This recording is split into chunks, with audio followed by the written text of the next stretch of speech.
Good afternoon, everyone, and welcome to the famous Williamson Memorial Fieldhouse here in Williamson, West Virginia. Chris Kidd and Tommy Coppage here with you this afternoon, where we're here for E&A Sports basketball training here today, as we're going to have quite a few drills to begin things here, and then we're going to get into some games and quarters being played between these girls. Again, these are some of the best players from around southern West Virginia that have come to join here, along with Kentucky, to be able to participate. Only 50 players invited to this event, and they are going to showcase their abilities here today from 5th through 8th grade. Again, you've got kids from Lenoir, Birch, Crum, Mann, Warfield, Hayes, Logan, Mann, Buffalo, Fort Gay, Gilbert, Baileysville, Martin County, Kentucky, Beth Haven, Owsley County, Dingus, Kermit, Phelps, Huntington, as well as Warfield, as you have a lot of different representation from all over the area here today, Tommy, and it's going to be a fun afternoon just watching a lot of the future stars of girls basketball around this area take center stage. Yeah, I think it's a great event. It prepares these younger players to improve their game and for the future, like you said. So I think it'll be a fun event, and I want to thank Andrew Evans for inviting us out. Absolutely. Again, Andrew was here about the time we got here today, getting set up and getting everything ready. He's been very accommodating, very helpful, and he's going to join us later on in this broadcast. Again, head coach at Lenoir Middle School, coaching some of his players here today, and also trying to prepare them moving up to maybe Tug Valley or other high schools around the area. So right now, as they get stretched and get warmed up, we're going to just watch along with you here at the moment and get ready for gameplay here in just a few minutes. So again, stay right here with us on the D&D Sports Network, and we'd like to thank our sponsors here today for this event: 304 Motorsports, Double Quick Mart, Bruce Walters, Warfield Market, Tommy's Auto Sales, United Motorsports, Punk's Tires, the Tug Valley Wellness Clinic, Diamond Flagging Company, Three Guys Pizza and Brew, Williamson Pharmacy, Crass Solid Rock, Greg Damron Furniture, Starter Sports Bar, Trailhead Bar and Grill, City Auto Care, Pink Elephant Pawn Shop, and Giovanni's Pizza. So again, stay right here with us. Tommy and I will rejoin you at the conclusion of the warm-ups for these girls as we get set for gameplay here in just a few minutes on the D&D Sports Network.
Welcome back, everybody. Chris Kidd, Tommy Coppage here as we are playing King of the Court now, or Queen of the Court as you would call it, for the girls here today, as that was Miley Colgrove with the first attempt. Ariana Baisden able to stay up here as both of them from Lenore Middle School. And now a new opponent coming out will be Cash Hundy from Crum, a fifth grader.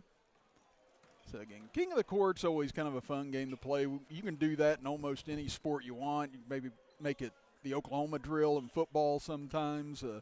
Tennis, we would have it just a one-on-one drill where you just try and beat your teammate in order to stay up and continue playing.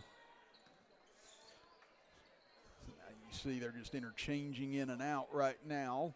So as long as she scores a bucket, she stays in, right? That has always been the way that we played it whenever we were in school. And so it looks like maybe there is a knockout round as well. If someone does score, that appears that it's going to eliminate the other person. So we may have one that's out. Again, we're playing on both sides of the court right now, just with the volume of girls that are here this afternoon.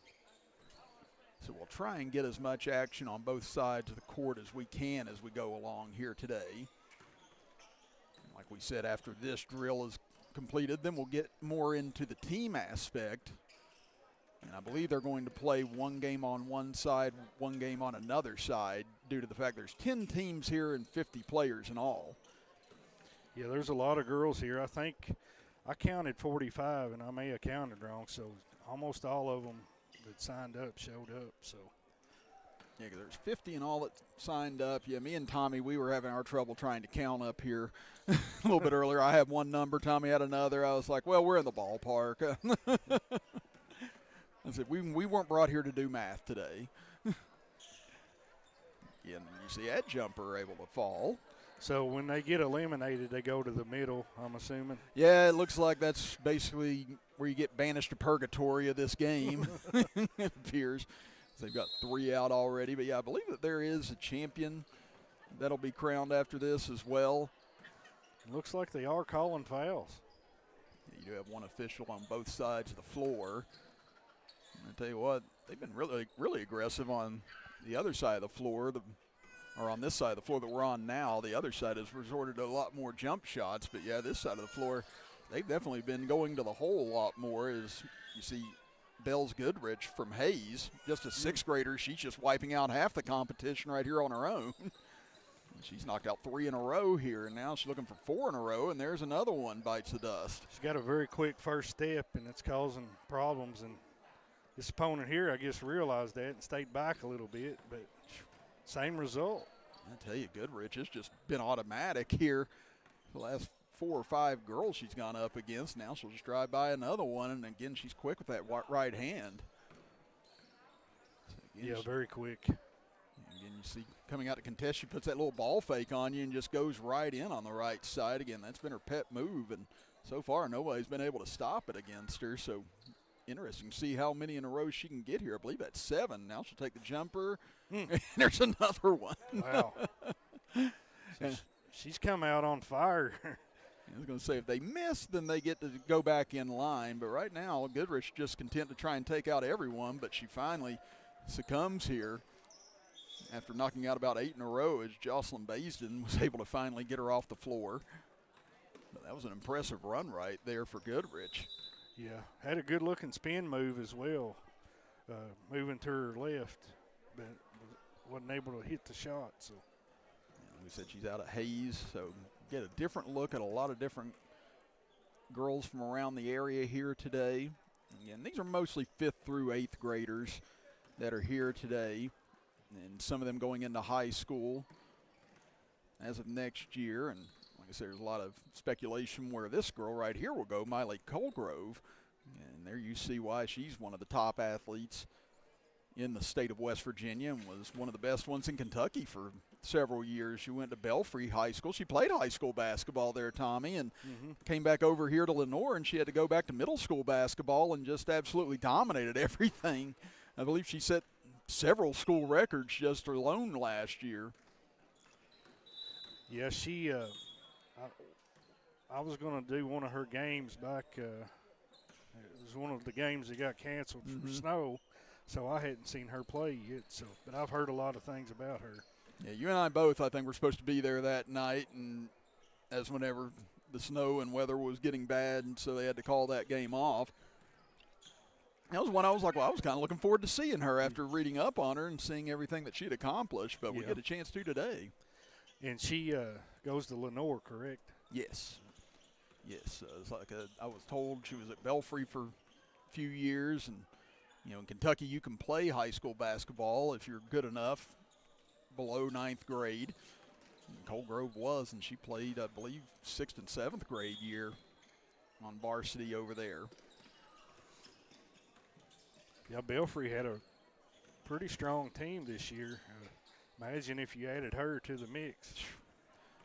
That's what I said. It's you already see the transfer portal heating up across the state, and it's interesting to see where a lot of these kids end up year in and year out anymore. Again, it's definitely changed a whole lot since we were younger, and now you just got to keep an eye on things a lot more than you did back whenever we were in school. You knew who was going to be on your team for 3 or 4 years at that point. Now it just changes year in and year out. Right. I saw where Mitch Cox went from Huntington Prep to Logan, so that'll definitely help Logan out. And just recently, another big name, Tyler Weddington, moved from Phelps over to Tug Valley. So, that was a big pickup. Yeah, absolutely. We done a game of him last year. I think he had 51 points. It was against Belfry, and it's maybe the single most impressive game I've seen an individual probably in my lifetime. That's how great he was that game. So, yeah, I think I got to see him play a sectional game over in Kentucky or a regional game, and he was very, very athletic for a big man, and that's going to be a big help for Rabbit Thompson and his group trying to go for a 4-peat next year. Yeah, Tug Valley's pretty much the cream of the crop on the West Virginia side in their class, from what I'm learning, being new to this area. So, yeah, that's one of the interesting things about Eastern Kentucky, Southern West Virginia. Again, you do see a lot of back and forth now with a lot of the athletes. You've seen some athletes from West Virginia transfer over to Eastern Kentucky kids come over to West Virginia now. And, some people look at that as a godsend. You get a chance to compete at a different school, or maybe you wouldn't get a chance to compete where you're at. And, some people don't like that. So, it's difficult to gauge how people feel about it overall. But I think the best thing is that a lot of kids get a chance to showcase their skill and a chance to play if they have the opportunity to.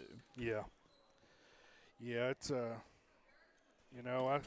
at first I didn't like the idea of transfers, but I understand why people do it. If you can move into a better situation, why not? Yeah, because really the biggest thing now is just finding a way to get exposure for yourself. Yeah. That's the hardest part, because you got so many people competing to be seen nowadays, and if you don't get seen, then you might be the best player in the world. If you're not seen, it don't matter. So, Yeah, and that's why showcases like this matter a lot as well. Again, it's one, hopefully something that inspires a lot of these girls to continue to work harder and stuff. Whenever you hear, stiffs like me and Tommy talk about you on the air. Mine and Tommy's best athletic days are far behind us, but no doubt about that. But, it's really cool just because I was like, if this was stuff that would have been around whenever we were kids, we would have been all over. Getting our name in the paper was such a big deal whenever we were growing up. So, I couldn't imagine having things filmed and, feeling like almost a college athlete out here competing. Oh, and Cold Grove gets put out. You could hear the little groan go up there, as that was Callie Jude from Birch, a 5th grader. And was able to eliminate Cold Grove, one of the top athletes here. Nice shot there by the young lady. Cold Grove may have been the favorite for this event. I don't know, but from what I'm hearing about her skill set, she may have been. But good job eliminating her on that shot. I was going to say, you heard the whenever she made that. That was actually smart by Jude, though. I said, you know that maybe you won't be able to take her off the dribble. If you get a little bit of space, take your chances on the jumper. Yeah, absolutely.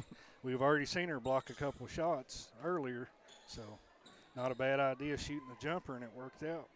That was a great take right there by McKenna Markham from Martin County as she'll stay up. She's able to eliminate another player off the floor. And now we get a look here at one of our numbers that got changed, Nala Pittman out of Owsley. And she's another one that a lot of people have talked about coming in here today.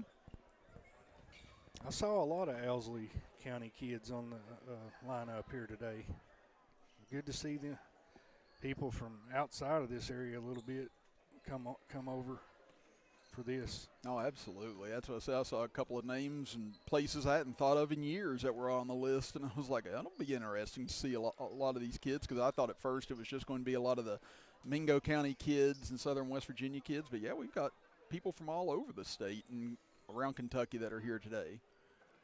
Again, they had the boys here yesterday, and there's a nice little left-handed put in over on the left side. As a good take there by Lydia Smith. She's from Man, West Virginia. And she'll be going into high school next year, and there she'll eliminate another player. Looks like about 3/4 of the field eliminated so far. Yeah, maybe. I was going to say, it seems like a ton have been eliminated. Then you look down, it's like, whoa, we still got a pretty good line over there. Yeah. And you see Goodrich, she's coming up here soon. She had that streak of knocking out 7 to 8 in a row, and there's a deep jumper. Nice shot there from behind the arc. That was number 26. And another strong take on the inside is Addie Perry. Good move. She's from Dingus Elementary, 5th grader. She'll go back in line, and now Goodrich will come in again. There's that right hand where she used so effectively, but couldn't finish this time. So again, as we said, there have a couple of skills competitions here today. We know there'll be a 3-point shootout as well later on, where I think only maybe 10 or so will be competing in that contest. Now, is number 6, is she the one that eliminated several in a row down here on this end? Yes, sir. Beginning? I thought so. Yeah, 'cause I was looking around for her. I was like, did she get eliminated down here? But no, Goodrich is still hanging in underneath. I thought that move to the right looked familiar. Yeah, here's Easley Waller as she tries to go up with the left hand. And she's out of Fort Gay, just a little too strong. Now you get Carly Newsom out of Lenore, another 8th grader, as that one's going to be too strong. As we said, you only get put out if your opponent scores. And if they miss, you just go to the back of the line, and there's an elimination again. She's eliminated several opponents here. That's Callie Deskins, another Lenore player, has tried to go for the same shot, and that one just off. But, boy, you talk about an intimidating group out of Lenore. I mean, you've got Lindsey Gillum, Colgrove. I mean, just so many Lenore players that are here, and you can imagine why they were so good in the regular season or to win that championship this year. So now back out come McKenna Markham. And she'll try to go behind her back, tries to get it in between the dribble, able to go up, and she will eliminate Jersey Witt from Man. So if you get tired, just miss a shot, right? Yeah. Go to the back of the line. That's what I was thinking. It's like, you know what, if I'm exhausted, I'm just going to pull and hope for the best at that point. That one's going to be off the mark, so Danica Blankenship out of Man take over at the top of the key. She'll take the jumper straight on, but that one too strong. Yes, you see the defender has to get the ball and throw it at them in order to see how much they want to close out or stay off. This one's a tough matchup. Again, size disadvantage here, but unable to take advantage of it was Smith, and good defense there by Addie Perry. Now Perry trying to eliminate Goodrich. Ooh. Oh, and she does. Oh, the 5th grader. Got the roll. She takes out one of the big guns. So now we're creeping down here as we're down to the last 11 players of this King of the Court, Queen of the Court drill. Yeah, Goodrich eliminated at least 5 or 6 that I counted. I lost count after a while. So. Kerrigan Holyfield out of Crum. She transferred to Lenore. She got a bucket there to eliminate another player. Carly Newsom, she'll take the jumper straight on. She won't get the roll, so that'll keep Callie Deskins alive in the contest. Again, maybe seeing a lot of players trying to conserve some energy right here, going for some of the deeper shots. Now, tough little dribble drive here. Oh, and good recovery defense there by Nala. A tough size advantage there.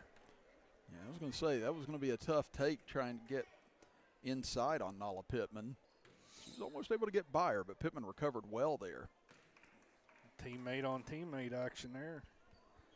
I'm assuming they play for the same school, right? Is that they're on the same team today. Again. Oh, okay. Yeah, Pittman's out of Owsley County. Markham, she's out of Martin County. There's another bucket from Markham as she eliminates another player. So the color uniforms don't represent their actual school. Right. Okay, I got you. Yeah, I think Andrew said he wanted to put some of the teammates on different sides just to have them compete against each other. And I was like, that's always a good idea. I said, heck, normally that's only in practice. I said, but doing it in a real-time situation, it's always more interesting. Now Markham will go back as staying alive here as Addie Perry goes up for the jumper, and she'll knock out a player. She's had a pretty good showing here so far. Yes, that was Natalie Spalding out of Crum that just got eliminated, and there's another elimination. Perry now going to go for another jumper. Oh, that one on line, but just too strong.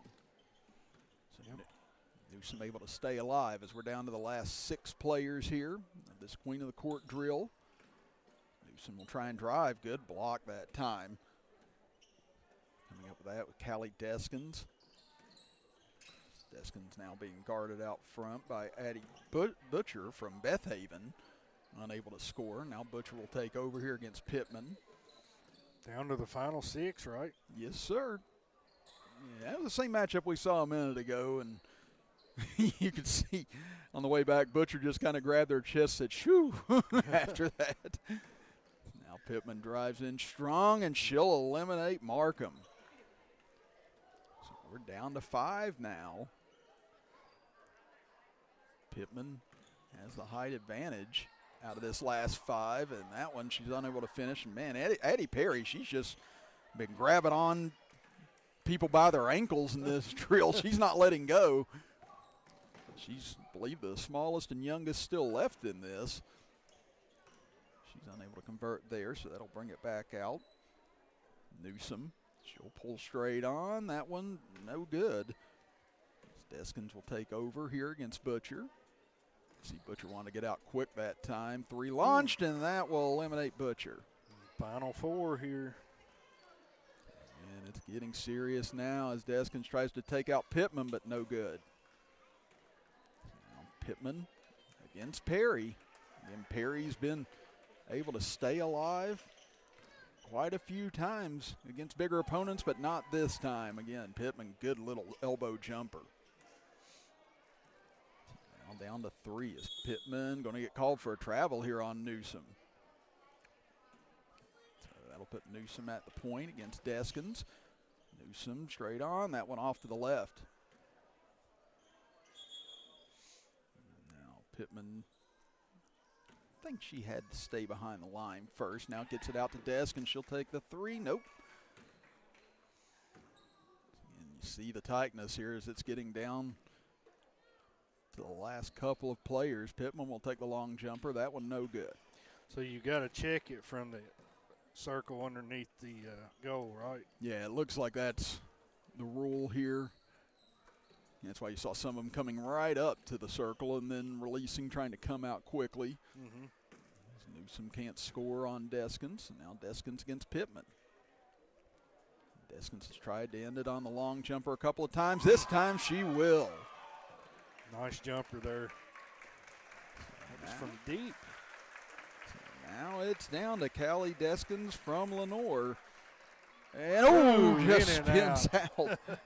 And Carly Newsom from Lenore. So Lenore on Lenore action here to decide the title. And Newsom online, but too strong. It has to feel good, 50 opponents and being the only one left. Oh, and there's the dagger from Deskins as she buries it from the top of the key, and she is your Queen of the Court champion here in this opening drills and games of this tournament and of this training. Again, that was a fun way to get things started. And again, I think we'll move into team action next. She's from Lenore? Yes, sir. And again, both finalists out of Lenore that time. Again, that was a fun way to get everything going. And there you hear the announcement of Callie Deskins winning here as she'll head over to grab her trophy.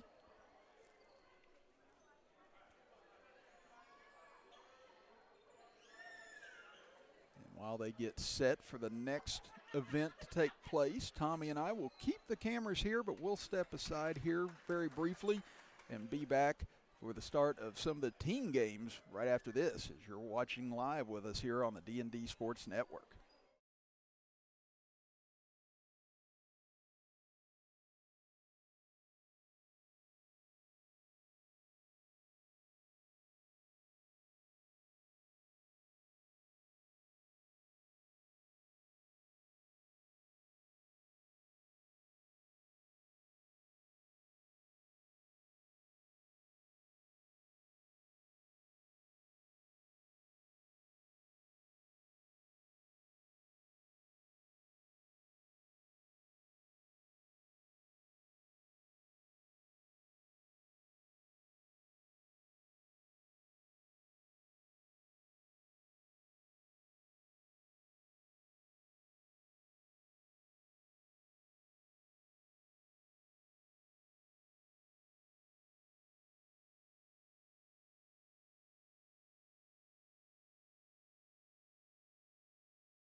getting set for our first game here of the day. Again, Chris Kidd and Tommy Coppage with you, as it'll be the black team against the green team in this first matchup. Again, for the black team, you have Miley Colgrove out of Lenore, Zaylin Stanley from Birch, who's a 5th grader, Cash Hundy, who's from Crum, a 5th grader, Danica Blankenship out of Man, Amelia Gibson from Birch, who is also an 8th grader. Then on the green team, you have Jersey Witt out of Man, who's a 7th grader, Reese Edmonston out of Birch, who's an 8th grader going into 9th grade, Shelby Smith out of Buffalo, Kerrigan Holyfield out of Crum, and Easley Waller out of Fort Gay. And they'll make up the entirety of the green team. And all they're going to do is play 1 quarter per each team. So again, we'll see if that's a running clock or not with the officials out here. Again, with 10 teams, you're looking at about 15 quarters in all today that they're going to try and play. So we know that there's going to be 2 sets of games that are going to take place. They'll interchange some of the matchups, trying to get the best matchups they can for each team each time. And then after that, I believe, is our 3-point shooting contest, and then they'll have another round of games to help close things out here. We'll try to keep you guys updated on the score. I'm not going to have a scoreboard on the screen today. They have a giant ceiling fan here right in the middle. So but we'll try to keep you guys updated as best we can throughout these scrimmages. And I told somebody, I said, I do not remember that being here, but thank goodness it is now. It's been a hot day today. Okay, and I think we have Andrew Evans here with us. I'm going to turn it over to him and Chris Kidd and talk about this event a little bit. Okay.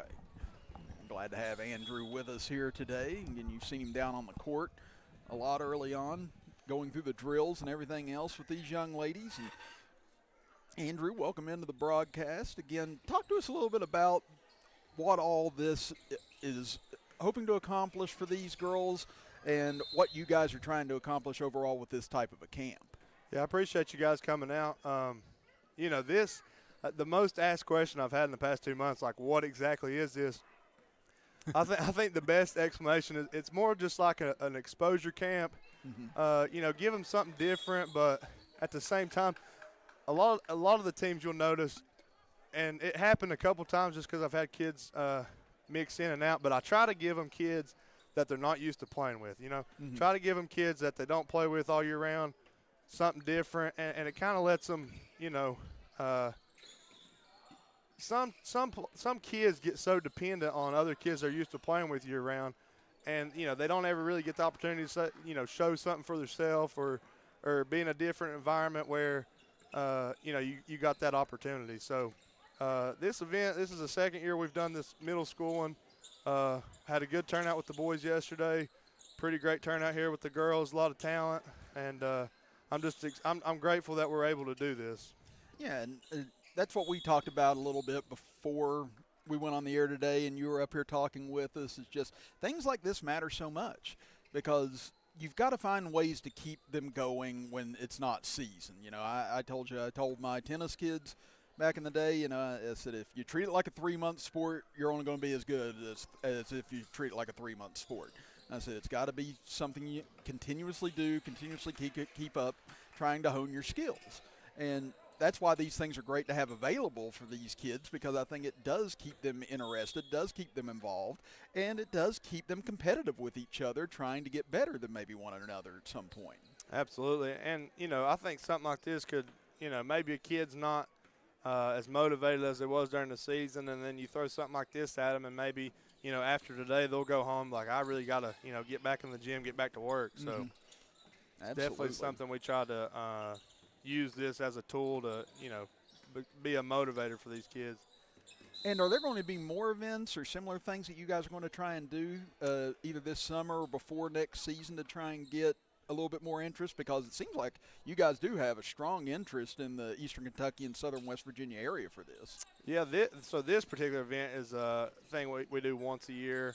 I'd say the biggest event I do on the year is in December, where it's the middle school showcase with the actual school-based teams.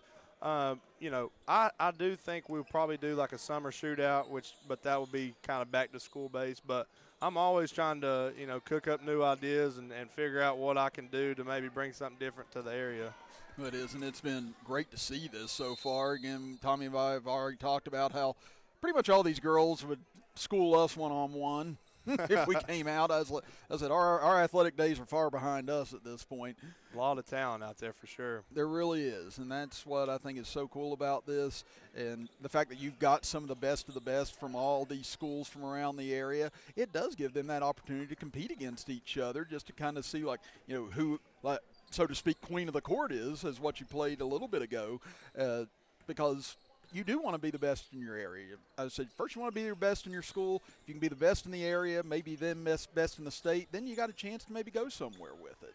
Right, absolutely. Yeah, so, I mean, a lot of those things start with competition base, and that's what I think is so good about this. And you've got a lot of your players out here for this. I know that had to bring a smile seeing two of your girls out there competing for the Queen of the Court title. Oh, yeah, that was awesome to see two Lenore girls have to go at it. And a couple of my players coming up was in that top 5 too, so it was cool to see. I know Molly got put out there, and everybody was kind of, you know, that's unexpected, but that's the name of the game sometimes. That's what we talked about up here. I said you heard the ooh whenever she got put out. So, you know, that goes to show the respect that Miley Colgrove has, though. Oh, there's not a doubt in my mind. Every person here knows who she is and knows what she's about. Tug Valley's got a good one coming. And she scored all 4 of the points here in this game so far for the black team. She'll go to the free throw line now. And, you know, what were some of the records that she was able to set this past year? Because when I was doing research on her earlier this year, I mean, it was just a cavalcade of things that she was accomplishing left and right, and she seemed to set many Lenore records. Yeah, she, like I told you earlier, had multiple games 30-plus, and, you know, in a middle school game with, you know, limited time, that's pretty impressive. But yeah. I think she surpassed 1,600 points on her career, 500 or 600 rebounds and assists apiece. I mean, she's just an all-around player, and I would argue this is definitely one of the best kids that I've been able to coach, a girl or boy. It is, and that's what makes it so great, is that they're not just good players, they're good kids, they're helpful kids. I said that's one of the things you look forward to right there, is who's a good teammate. You know. Absolutely, and I'll say this about this event too. I do think year to year it gives kids opportunity to meet new people, make new friends, and the girls especially. You know how girls are; they all want to talk about, you know, where you're from, you know, where you play at, that kind of thing. So I just think it's a great day. All in all, I look forward to every year.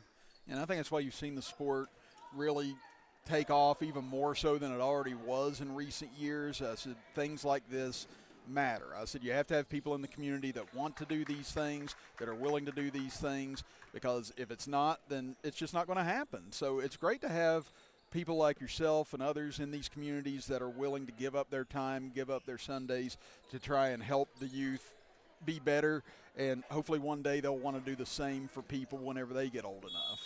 I definitely try to be that inspiration.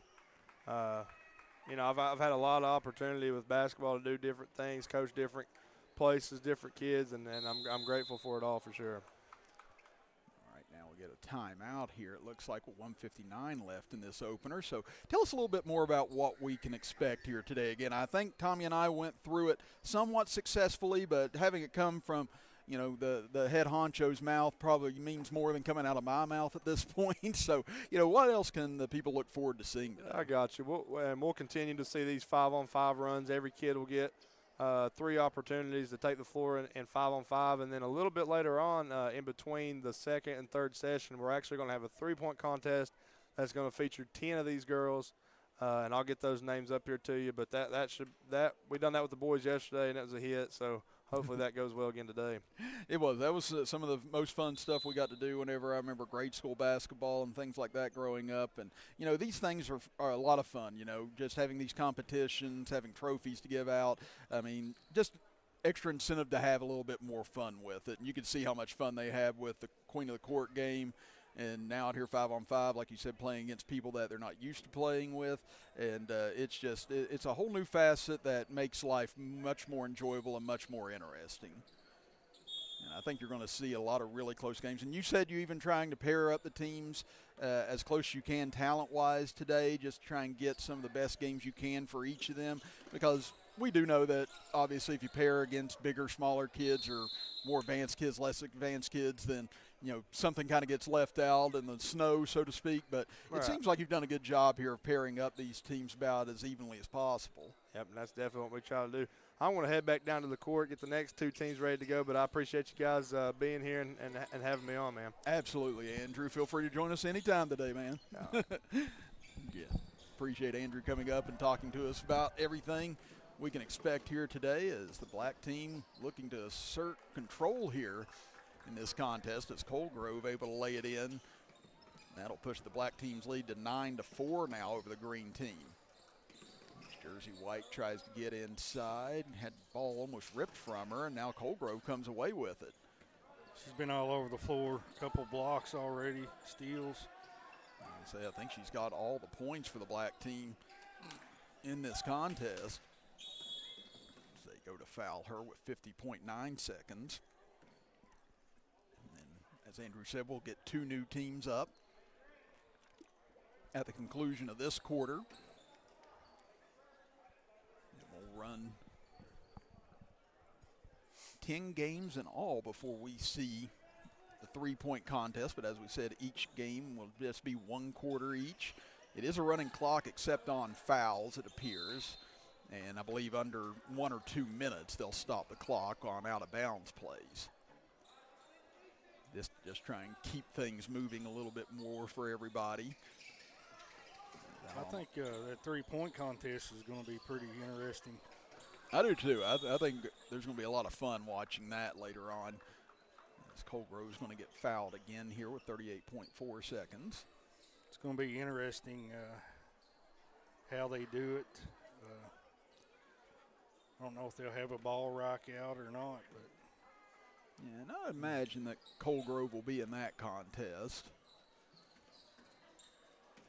As Andrew said, they'll have 10 players in all competing in that. At the conclusion of our 10th quarter, this just being the first so far today, as Colegrove splits the free throws. Green team looking for some offense in a hurry now as Edmonston gives it over far side for Smith. She'll pull up on the jumper, no good, and rebounded underneath by Stanley. So get it to Colegrove, up ahead, 22 seconds remaining. They look underneath, that pass tipped away as Carrick and Holyfield got a piece of it. Been a pretty good pace to this first session here.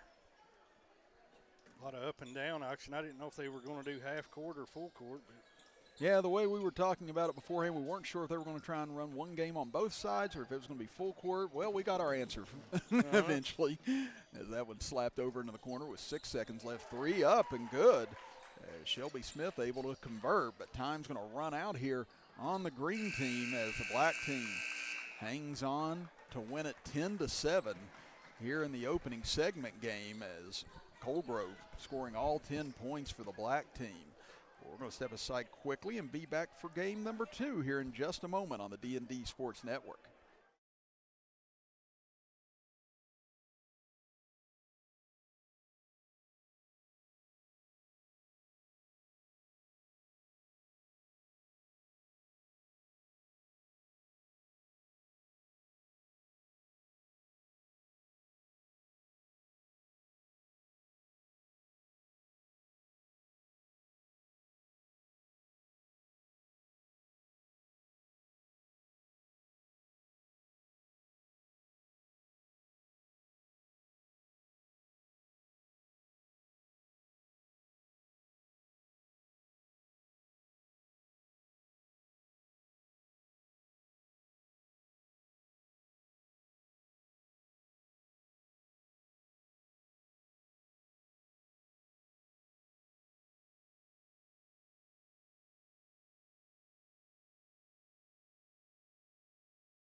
Back here for game number 2, Chris Kidd and Tommy Coppage here with you as we have the lime green team taking on the purple team here in the second matchup. Again, purple team is comprised of Paisley Stacy out of Crum, 5th grader, Kenley Martin out of Huntington, who's a 6th grader, Kylie Farley out of Lenore, 7th grader, Aubrey Eastep out of Birch, a 5th grader, and Lydia Smith out of Mann, an 8th grader. Is that jumper too strong by Eastep? Rebounded on the far side as the lime green team will be Kennedy Kastorf out of Fort Gay, Kaylin Thompson out of Buffalo, Kaylee Deskins, who was our Queen of the Court winner earlier, as she is out of Lenore, an 8th grader.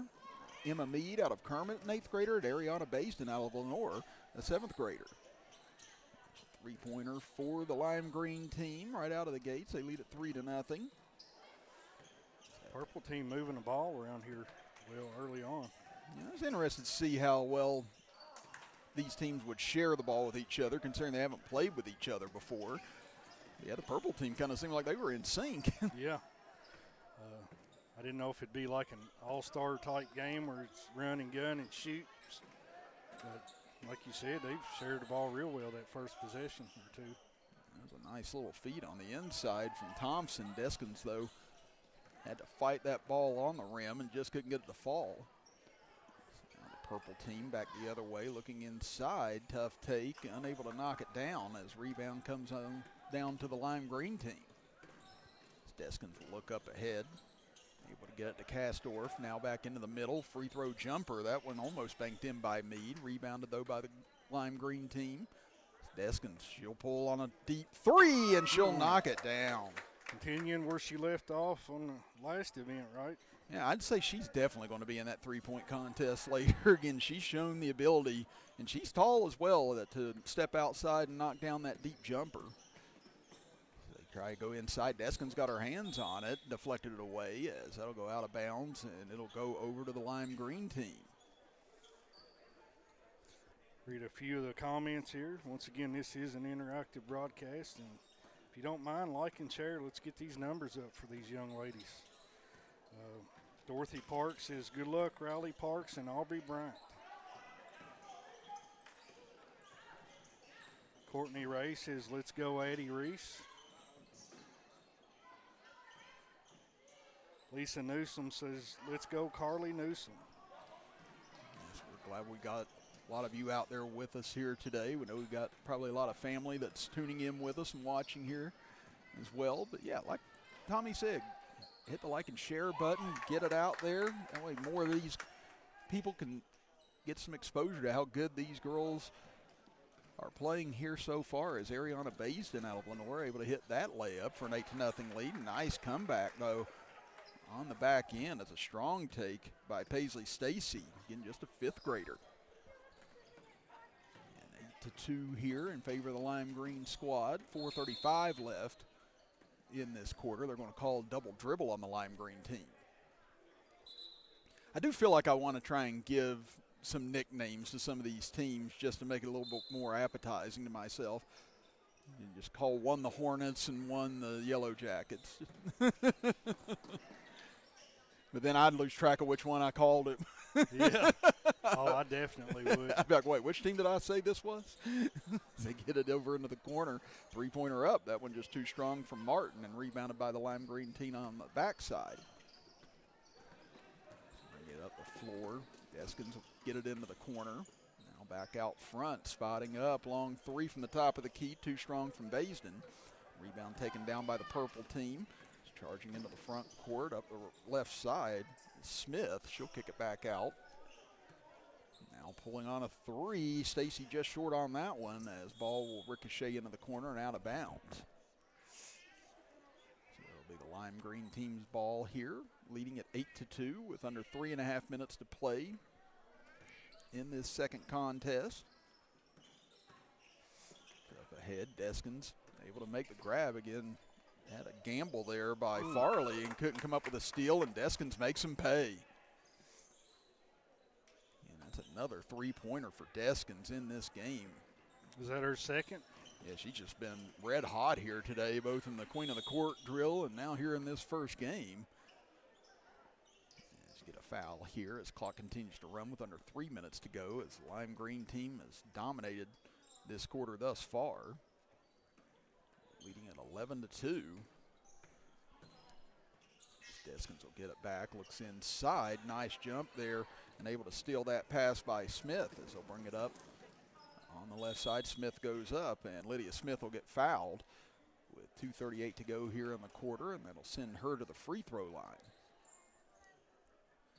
Again, while we have a moment, we'd just like to thank today's sponsors for helping us bring you the action. 304 Motorsports, Double Quick Mart, Bruce Walters, Warfield Market, Tommy's Auto Sales, United Motorsports, Punk's Tires, the Tug Valley Wellness Clinic, Diamond Flagging Company, Three Guys Pizza and Brew, Williamson Pharmacy, Crass Solid Rock, Greg Dameron Furniture, Starter Sports Bar, Trailhead Bar and Grill, City Auto Care, Pink Elephant Pawn Shop, and Giovanni's Pizza. And thank you guys for helping sponsor all of today's action here from Williamson Memorial Fieldhouse. Nice feed inside and an easy layup for Meade, and the lead has swelled to 10 here with 2:23 remaining in this second contest. We'll step aside for a quick break and be back after this as you're watching live with us here on the D&D Sports Network.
Welcome back, everybody, out of the timeout. Purple team trying to find some momentum here as they trail it by 10 as that jumper off the mark. Rebound comes down Baisden as she runs right into the defender that time, Lydia Smith, and we get a foul called. As clock ticking down to 2 minutes to go. And lime green team with a 13-3 lead here in this EA camp for some of the top 50 girls in the Eastern Kentucky, Southern West Virginia area. As the purple team will inbound here, again trying to find another bucket or two, as the only field goal for the purple team coming from Paisley Stacy. She drifts into the corner now, takes it, she'll drive in on the left side. Strong take again, but this one won't fall. Again, she's got a quick first step when she takes it off the dribble. Here's Baisden. Lobs it over near side for Deskins. Now inside, good feed, but blocked on the inside. Good recovery that time by Smith. Now Deskins will inbound it as we approach 1 minute to go here in this second game of the day. As Deskins' corner jumper, that one off the mark and rebounded on the backside as Farley able to come up with it. She'll swing it over to Smith. Smith looks inside, had a person behind the defense, and Smith, good feed. Another nice find inside. We've seen that a couple times, him getting down the floor quickly and able to score off of it. Appeared to be Kylie Farley who got that bucket for the purple team. Pass, not looking that time, but somehow Deskins came up with it and able to feed it over. And a foul called, or actually it was Emma Meade able to come up with that pass. So that'll send Kastorf to the free throw line. Kastorf out of Fort Gay, West Virginia.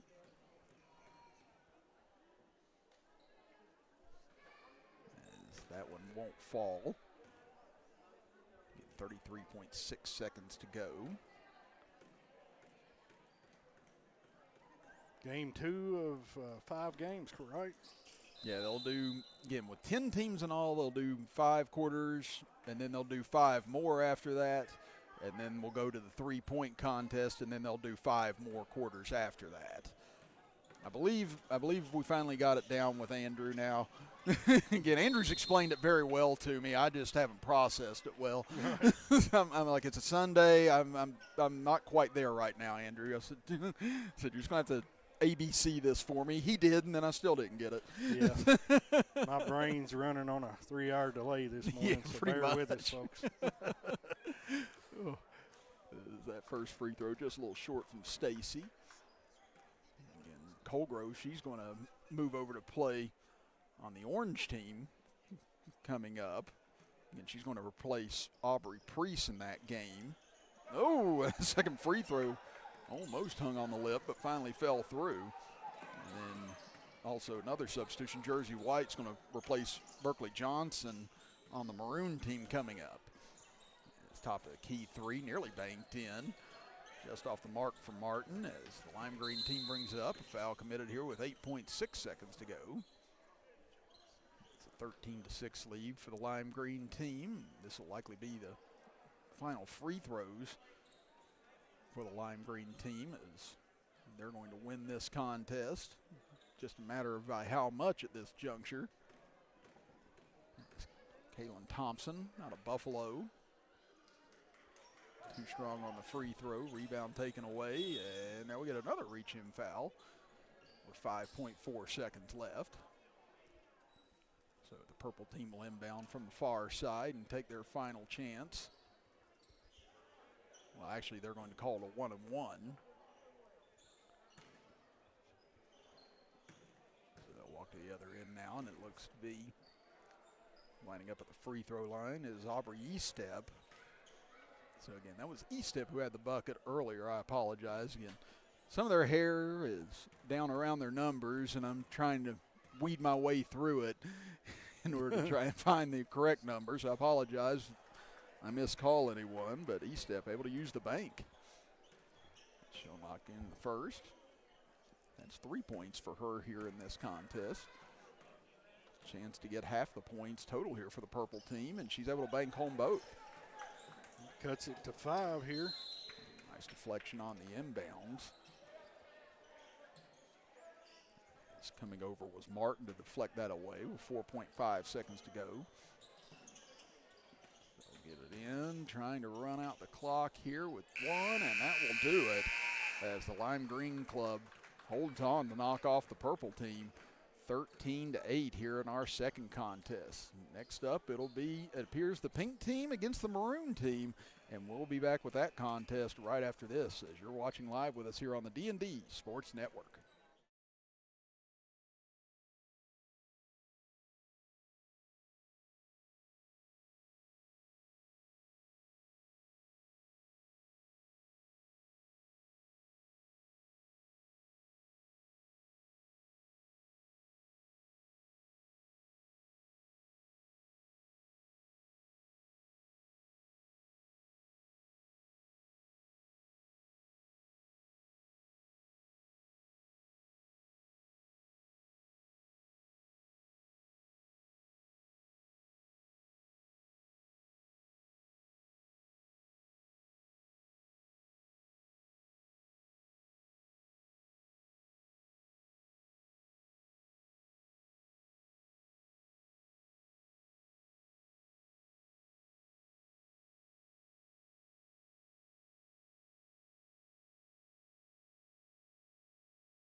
Ready for the start and tip of game number 3 here from the Williamson Fieldhouse. Chris Kidd, Tommy Coppage with you as the Maroon Club getting set to take on the Pink Club as Goodrich takes the tip, goes down, a little jumper, a little too strong. Rebound taken away, and now regained by the Maroon Club. A nice take along the left baseline in order to get the bucket that time by Jersey Witt. Yeah, nice shot there, under pressure. And Witt taking place of Berkeley Johnson in the lineup here. This Pink squad working around over into the corner. Long jumper from the side. This one a little short. Rebound fought for by Pittman underneath, but Goodrich rips the rebound away. Nice strong rebound there. And there's some of that miscommunication we talked about as well with not having the usual teammates you have on the club. Again, just not knowing where they wanted the outlet pass to go or who was going to bring it up that time, it appeared. But now Pink squad will get another opportunity here. Again, on the Maroon squad, again, you've got Bells Goodrich out of Hayes, Aubrey Bryan out of Warfield, a 5th grader, Layla Roberts out of Birch, a 5th grader, Jersey Witt, Jocelyn Baisden out of Lenore, a 6th grader. And on the Pink squad, you have McKenna Markham out of Martin County, an 8th grader. Lindsey Gilman out of Lenore, an 8th grader. Is that jumper able to fall for Goodrich? Tough shot. Maya Ball out of Beth Haven, a 5th grader. Zoe Stanley out of Birch, an 8th grader. And Sophia Herricks out of Owsley County. There's a steal taken away by Witt. She'll charge up. Nice crossover into the middle. And going to get a pushing foul called here against the Pink squad. It's 4-0 in favor of the Maroon Club here, almost 2 minutes into the quarter. Inbound at near side. Trying to force it inside was Roberts, and that one taken away. Now into the front court comes Gilman. Drives in, spins around, turnaround, too strong. She'll get it back. This one off the mark. Rebound tipped out and lost out of bounds as Baisden tried to save it, but it'll stay here with the Pink team. Yeah, Maroon team out to a quick 4-0 lead here, Chris. And that's what we've seen in the first couple of quarters. Again, one team's just been able to race out quick and kind of leave the other in their dust, as there's a nice put in by Pittman as she got good position underneath and able to lay it in. Nice job keeping that ball high, too. Uh-oh, dangerous on the inbounds, and that's going to be stolen and taken in on the left side by Markham and laid in. And there's another case of a little bit of miscommunication with the Maroon Club. Again, that's the second time they've had issues with who is going to bring the ball up. As this pass deflected and now stolen away again by Markham. She'll look inside, trying to take it, and now stolen away. Goodrich comes up with it, and now she'll be fouled from behind. Very fast-paced action here. It's 4-4. Here with 4:47 to go in the quarter, and there's another steal. Nicely jumped there by Ball. She'll kick it out. Markham back over to Ball. Jumper from the baseline off the back of the rim. Rebound taken by Goodrich. Good block out there by Goodrich. Now she'll keep it herself, coming up, charging on the right side, and there will be a foul called. As Goodrich, just a 6th grader going into her 7th grade year, and again, she's shown a lot of promise out here today. She's been one of the standouts so far, to us at least. Yeah, if she hadn't have blocked out on that shot right there, I don't think she would have got that rebound. So she earned the rebound by putting her body on somebody and backing them up. I got a reach-in foul as we hit the midway point of this quarter. Again, this is our 3rd game out of 15 today. As we also have a 3-point shooting contest coming up later as well, as Markham's 3 off the front of the rim just barely grazed it. Rebound fought for, trying to come up with it underneath is Aubrey Bryant, and she'll wrestle for a tie-up. Yeah, nice hustle by Bryant there. You know, she might be the best player on the floor. What do you think, Tommy? Yeah, best player on the floor by far. Absolutely. No, that's Daryl's daughter, I believe. It's down there. So, yeah, we know Daryl. He's tuning in right now, watching her. And now the Maroon Club trying to take the lead back here on this trip. As nice spin move inside. What a move there by Witt, but couldn't finish it.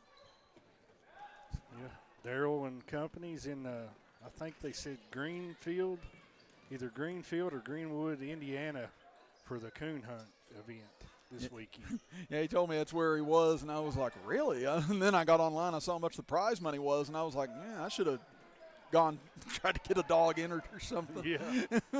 I got a wiener dog. Did they qualify? Yeah. Yeah, they just bury their head and try and dig a tunnel somewhere. That's about what wiener dogs are good for. Yeah, and biting your ankles off. There's a nice steal by Witt. A lot of contact out at the top of the key. They'll call it blocking foul. It's 2:28 and counting, and it's been a physical defensive fight here. It has. Again, it's 4-4 with 2:20 to go here in this period as Goodrich takes it over to the right side, tries to set up for a three, instead gives it back out. Witt gets pushed, and Markham will help her to her feet. Very evenly matched contest here, it looks like, early on. The first game was pretty evenly matched. Second game, it was getting there towards the end. Purple team started to catch up a little bit. And yeah, this one's been very tight all the way through the first 6 minutes of this quarter. Witt tries to force her way between two defenders and has it stolen away by Pittman. Now here comes Markham, looks up ahead, firing it underneath. Nice look, but can't finish his ball. Rebound tipped around. Goodrich has it, looking up ahead, has Witt. Witt drives in right side, and she'll be fouled at the rim. So we'll go to the line on that one. Good job looking up ahead, and Witt. Chance to give the Maroon team the lead back here. 87 seconds left in this period. Appreciate everybody in the comment section tuning in. Let us know who you're rooting for. We said we appreciate all of you joining us here on your Sunday afternoon. Watching some of the elite middle school girls from around eastern Kentucky and southern West Virginia, as Witt able to split the free throws, and that does give the Maroon team the lead back. And now she comes up with a steal. Goes up on the right side, rattles in and out. Nice hustle there. Well, that was a great play by Witt. Just got a little unlucky on the shot. Now Markham looks to attack on the other end, and she'll be fouled. So a minute 16 to go in the period, and Markham will head back to the free throw line.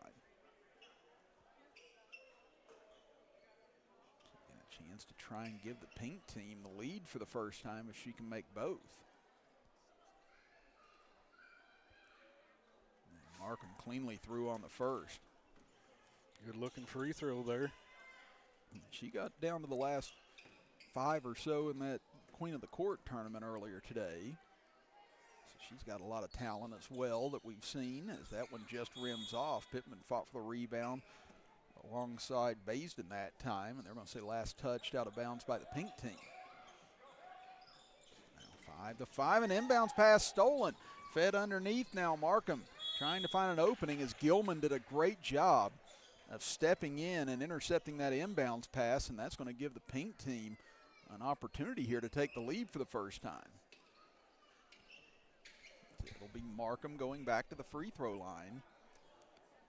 Again, going into 9th grade, McKenna Markham out of Martin County, Kentucky.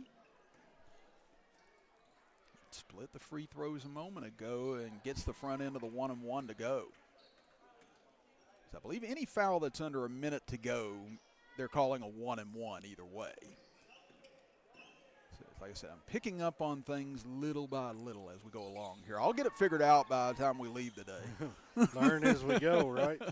That's it. This place may be empty and lights may be off, but I'll figure it out by that point. You get a timeout now here from the pink team with 59.4 seconds to go. They lead it 7-5 over the Maroon Club. We'll be back right after this timeout on the D&D Sports Network.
Back here at Williamson Memorial Fieldhouse, again the Maroon Club trailing the pink team 7-5 here in our third of 15 games this afternoon. Chris Kidd and Tommy Coppage with you as Witt gets inside. Nice feed on the left side and rejected by Pittman. What a play by Pittman, able to recover that time and knock that away on the attempt from Bryant. Basin will inbound, gets it over to Goodrich. Baseline jumper for the tie off the back of the iron. Rebound comes down to the pink squad. He's trying to clear that out. Good job by Gilman to get it out of there. Now Markham tries to dribble to the corner, and there'll be a push called with 33.6 seconds to go. So again, the pink team trailed it 4-0 out of the gate. They've been able to battle back. They've outscored the Maroon squad 7-1 since then. Markham trying to make this a two-possession game. If she can hit both, misses, but Pittman gets the rebound and puts it back in. Boy, Pittman just so active around the glass. Nala Pittman out of Owsley County with a big bucket that time. Inside Witt. They need a bucket quickly to the Maroon squad. Can't get it. Rebound batted around, and now we get a push call with 12.6 seconds. And 9-5, the pink team leads the Maroon team here. Game number 3? Yes, sir. Quarter number 3, or however we want to look at it. As we said, these are one-quarter games, and each team will play 3 games today. So as we said, with 10 teams, 5 games each, I said 15 games total. I said this is our third of that 15 so far today, as Nala Pittman trying to put an exclamation point on her performance in this game as free throw rattles off. Rebounded, though, by Gilman on the backside. Gets it over to Markham. Markham bleeding the clock out here with 5 seconds left. Maroon Club doesn't appear to foul as Markham will lob it inside to Pittman. Lays it up at the horn and count it.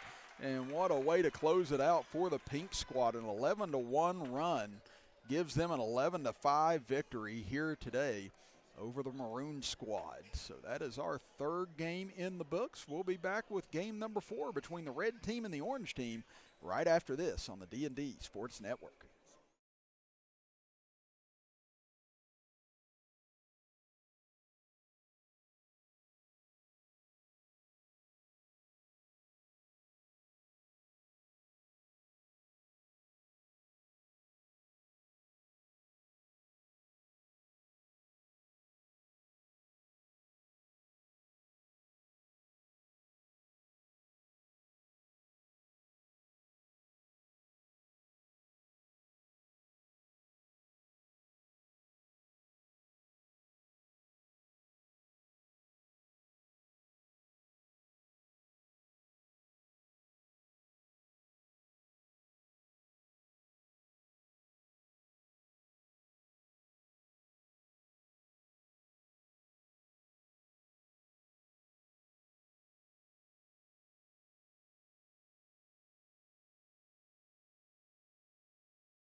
getting ready to start game number 4 here from the Williamson Fieldhouse on this Sunday afternoon. Chris Kidd, Tommy Coppage here as Colgrove jump it up in the middle, and tip will be controlled by the red squad.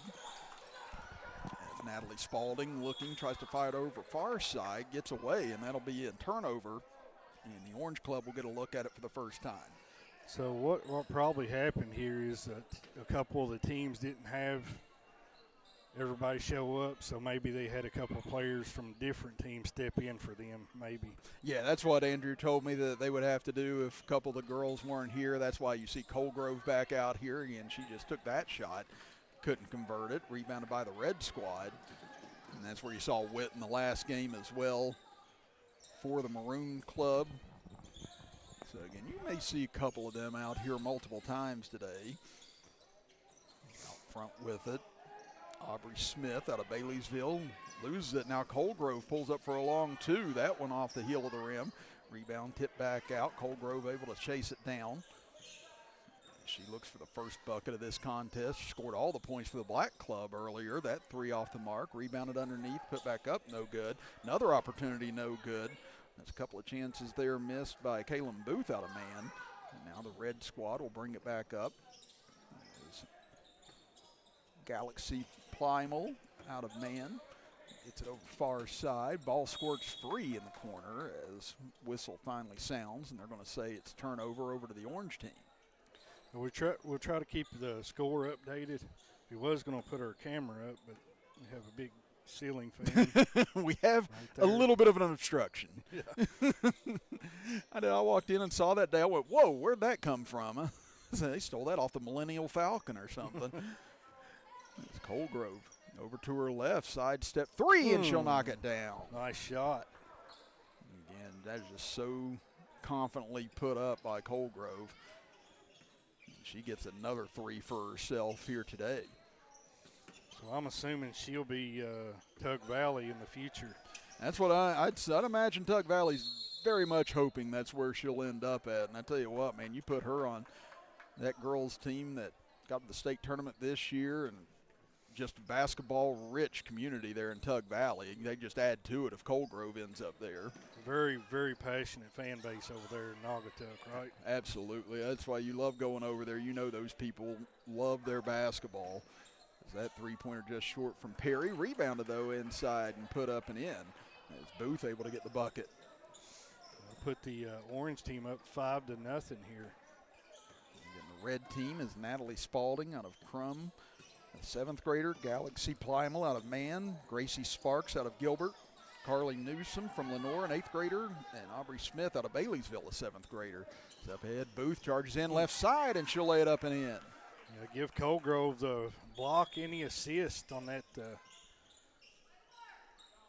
play there. Got the block down here on defense and took it down the full length of the floor and dished it off.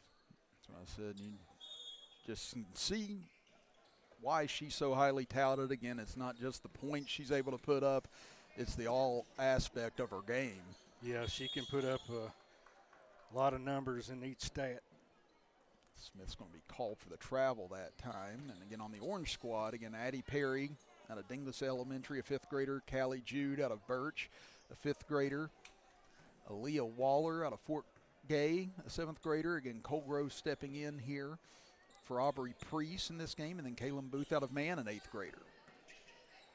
Out front with it, Perry. And she was so feisty in that Queen of the Court drill earlier. Got down inside the top four. That jumper just short. As rebound comes out, we're going to get a whistle, and looks like a turnover here on the red team. I think Aaliyah Waller was C.J. Waller, his little sister. Played for Lawrence County last year, the big 6'7", 6'8", big man for Lawrence County. Yeah, he tends to stand out in a room whenever he comes in. Very skilled athlete. Three from the left side. That one just short from Jude. Rebound taken away. Smith brings it into the front court, but there's Colgrove with a steal. She'll take it right side. Fakes on Smith. Nice job slamming on the brakes and putting in the jumper. Yeah, nice fake there. That was so skillfully done again. Just great footwork, great balance from Colgrove. It's a 9-0 lead here for the Orange Club against the red team. 3:15 left in the quarter. Lobbing it inside is Spalding, trying to get Smith around the rim. She'll get hammered. And see if they call this a shooting foul. It appears they will. So Aubrey Smith, again out of Baileysville, trying to get the first point for the red team here in this quarter. They've been held scoreless for nearly the first 5 minutes. It's like 3 minutes, 10 seconds remain here. The Orange team up 9-0. Again, we'll have our 5th game coming up next. Again, that'll conclude the first time through for all of the teams. Smith able to hit on the first. And as we said, they'll get different opponents each game. And Andrew said that they're going to try and move things around, try and pair up teams as similarly as they can, try and get the most competitive games for them as possible. Smith able to hit on both free throws, 9-2 now. As Colgrove brings it over left side, 3 on the way. That one just short, rebounded by Smith. As Smith tries to bring it up and lost it, and that'll be out of bounds over to the Orange team. It seems like every shot that Colgrove puts up looks like it's going in. It feels like it's going to. Mm-hmm. It looks like our clock operator fell asleep there on that sequence. Maybe he's still asleep. Again, the clock is frozen at 3:10 right now. And I'm not sure if the officials have spotted it or not, but that 3 on the way and knocked down by Jude. So it's 12-2 now in favor of the Orange team. And now another steal is here is Colgrove. Feeds it over for Perry. She'll drive in, puts it up. That one's short. Rebound tipped around. Booth gets it, turns around. No good. Colgrove jumps up, and she'll put it back in. So now 14-12. The Orange team just running away with this one. So at the top of the key, they'll get it over near side for Spalding. Spalding looks inside for Newsom. We get a whistle. Perry a little slow to get up after that, but now red team looks like we'll get a timeout here with still 3:10 remaining here in this 4th contest of the day. We'll be back with you after this as you're watching with us live on the D&D Sports Network.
Welcome back, everybody, as that jumper from Spalding a little too strong. Got a whistle on the backside, and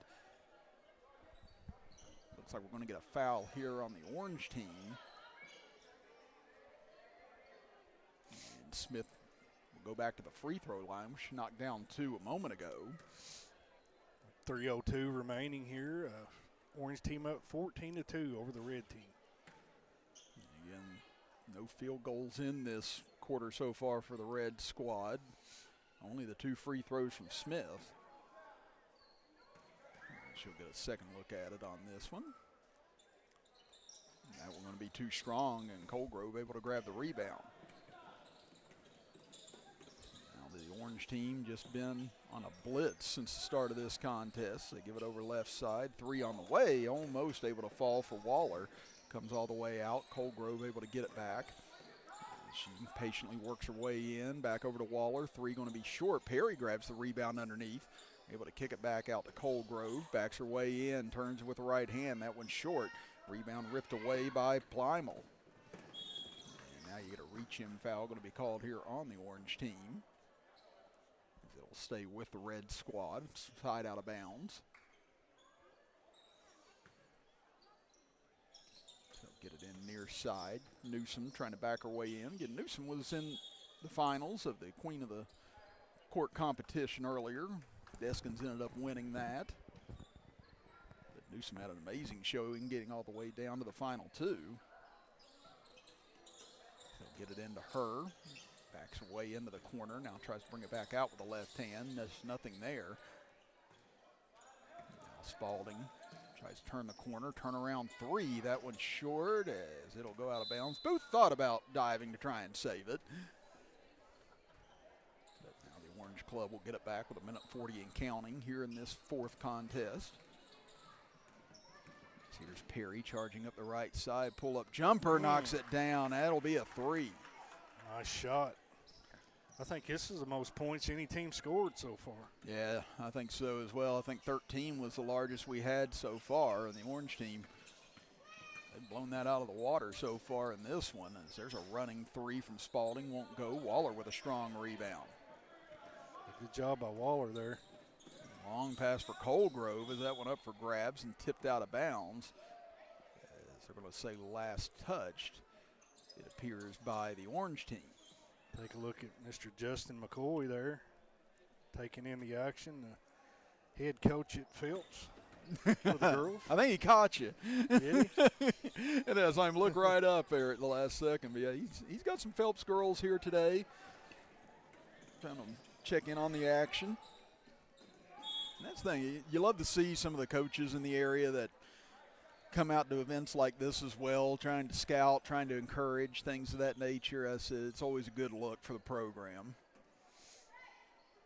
As Perry looks to inbounds down to 27 seconds as she'll get it in deep for Waller. She'll stop, pops a 3. That one just short and rebounded underneath by Smith. So Smith brings it up the left side with 15 seconds to go. Red team trying to find a field goal before time expires here. Again, they've been held scoreless from the field, only 2 free throws as Smith gets blocked by Colgrove with 5 seconds. Colgrove dribbles to midcourt, as that will do it for this 4th contest. The orange team routs the red team 17-2. We'll be back with our final 2 teams in the first go-around of these 8-minute quarters right after this, as you're watching all of this girls miniature tournament and on the D&D Sports Network.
Welcome back, everyone, here to Williamson Memorial Fieldhouse. Chris Kidd, Tommy Coppage with you, and Andrew apparently hates us. We have light blue against blue in this game. So I looked down there at first, Tommy, I said, is that blue against blue? I guess that one color would be like a teal maybe. Yeah, I'm going to kind of go with that on this one, as we'll call this team the blue team. Going on the right will be the light blue team. Is inside, looking, trying to find an opening. Not a whole lot there, man. KG defense from the light blue team to open up this first possession. It's finally regathered by Riley Parks, and now we get a turnover called, and I'll give it over to the light blue team, as the blue team consists of Harper Muncie out of Kermit, an 8th grader, Macy Johnson out of Fort Gay, Maddie Cornett out of Owsley County, Riley Parks out of Warfield, Aniston Blair out of Buffalo. On the other side, for the light blue team, you have Addie Butcher out of Beth Haven, Chelsea Dameron from Fort Gay, Kinsley Lester from Phelps, Layla McCoy out of Phelps, and rounding out the lineup will be Zoe Stanley out of Birch. Now the light blue team looking to get their first possession in here after that ball was knocked out of bounds. Butch will lob it over near side. 3 on the way. That one on line, but just short from Dameron, and that'll give it back over to the blue team. Yeah, I think the players got confused a little bit on that first possession, as they took the inbounds pass and threw it into the wrong team. And she just fired a shot at it. She's like, look what I found. I was going to say, it'd be easy to do in this game. Here's a tough take on the inside. Trying to find an opening was Johnson. Gives it back over left side. That jumper almost banked in from Cornett. Now taken away by the light blue team. They'll bring it into the front court. Now stolen back by the blue team. It's Cornett. Stutter steps, waits patiently, tries to penetrate inside. Goes up with a left hand, and what a shot by Cornett. Yeah, nice turnaround. Like a hook shot there, wasn't it? Yeah, that was half hook. Really nifty. So there's the first points of this contest. As looking to even it up, a drive inside, and a foul going to be called as Stanley got hit on the way to the bucket. So a chance here for the light blue team to get those points right back. I see Justin McCoy over there coaching from the sideline, so I'm assuming Layla McCoy is possibly his daughter. So we're going to try and put two and two together as much as we can. If it is, great. If not, we apologize, Justin. Young lady, if I'm wrong on that, please forgive me.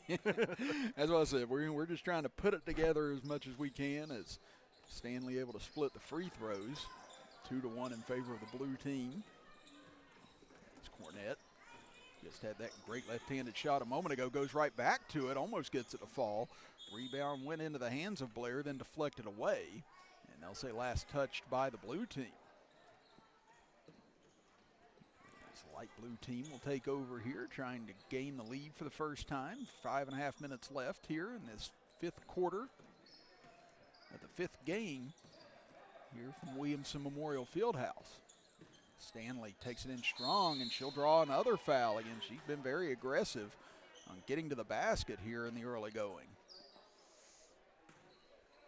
Let's take a look at the scoreboard there. 1-2 with 5 minutes, 20 seconds remaining. This first free throw from Stanley rattles out. Yeah, you also got Sears ceiling fan there. Yeah, honestly, I think that ceiling fan's bigger than my apartment. I don't think it would fit. It's like a Black Hawk helicopter. I know. It does. It kind of freaks me out. I feel like I'm going to get hit. Stanley able to split the free throws again. That'll even it up at 2 apiece with 5:15 to go here in this quarter. As spinning inside, Johnson feeds it over. Looking for help as Parks drives into the middle, and whistle going to be called, and a foul against the light blue team. So the blue team will take it out underneath here as we're under 5 minutes to go in this quarter. Tried to feed it in quickly over to Cornett. Somehow she came up with it, goes up the left hand, can't bank it in, and now Stanley gets the deflected rebound. Here she comes charging up the right side, takes it all the way in, can't draw the foul and can't get the shot off. Saved by Butcher, though, as she'll get it back out front. Now McCoy Tries to circle around, and it's stolen away. Great job getting into the lane by Muncy. Drives in, and she'll finish it. Nice hustle there. Harper Muncy out of Kermit. Able to give the blue team the lead back here at 4-2. That ball knocked away, loose underneath, trying to get it back is Butcher, but ripped away by Johnson as ball comes free, still loose on the floor. Finally picked up by Muncy. She'll fire cross court, and that's going to be out of bounds. Had a person open, but she was cutting towards the rim. Just a little miscommunication that time. Yeah, it's one of the negatives maybe to playing with new players. You're off a little bit, out of sync. So that's the good thing about it, too. You know, you're going to have to play with new people eventually. I said you just have to try and learn and have instincts about where people are going to be at on the floor. I think that's one of the big things you notice with some of the players that separate themselves. They've just got good instincts on where people are, where they're supposed to be, and what needs to be done. Mm-hmm. That foul in the back court keeps it with the blue team. It's Cornett will come over to inbound. Again, the blue team leads the light blue team 4-2. 3:15 left here in this quarter. It's on the left side. Three going to be pulled. That one's short from Muncy as it'll make its way out of bounds. And it'll give it back over to the light blue squad. Again, we haven't had a quarter yet that has ended in a tie.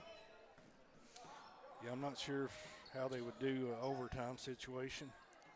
I'm going to imagine maybe they wouldn't have one, but who knows? We'll see what Andrew and company got in store for us if we got a tie. It's Muncy able to tear it out of there as she brings it back up for the blue team. Again, they lead it by 2. She'll get it out front. Johnson gets between two defenders at the free throw line, spins in, and she'll draw the foul with 2.5 minutes to play. Yeah, pretty good turnout for this event. And the way Andrew talked, they had the boys event yesterday, and really good turnout for it. And I think they added maybe the three-point contest this year, and I think people really enjoyed it. So I probably, if I had to guess, this event's going to be here to stay for a long time and going to grow year after year. That one just off to the left from Johnson. Yeah, I agree. I think the more times you have things like this and the more word gets out about it, the more some of the top girls in the state and boys want to come down and be a part of it. Mm-hmm. And I think you had two of maybe the top 8th graders both in this event. You had Joel Frazier over from Huntington Prep. I think he was here yesterday for the boys. And today you got Molly Colgrove. So you got some of the best players in the state turning out for this event. So definitely an event that's going to grow and grow a little bit bigger each year. Now Stanley will make her 3rd trip to the free throw line after drawing that foul. She split on the first 2 occasions and now will have to make this to split again. It's a 5-2 lead for the blue team. Again, the light blue team has been held scoreless from the field, but there are 2 points coming from the free throw line, and that one missed as Blair able to get the rebound. Blair lost it over her shoulder, but it falls right into Muncy's hands. She'll give it back to Blair, trying to charge in on Stanley. Doesn't have the opening. Now lobs it back inside for Muncy. Can't get it to fall. Rebound fought for and taken away by the light blue team. So now they look ahead. Inside, pass intercepted as Cornett got her hands on it and then threw a push from behind. It looked like Stanley tried to get back the position she had lost. So now minute 50 and counting here in this quarter. 5-2, the blue team leads the light blue team as now the light blue team will go full court pressure. Cornett, though, able to get between all of it. 3-on-1 now. What a fake by Cornett. Just couldn't finish it at the rim. Wow, what a take all the way around. Just didn't get the payoff at the last second. Now we get a tie up here, it looks like.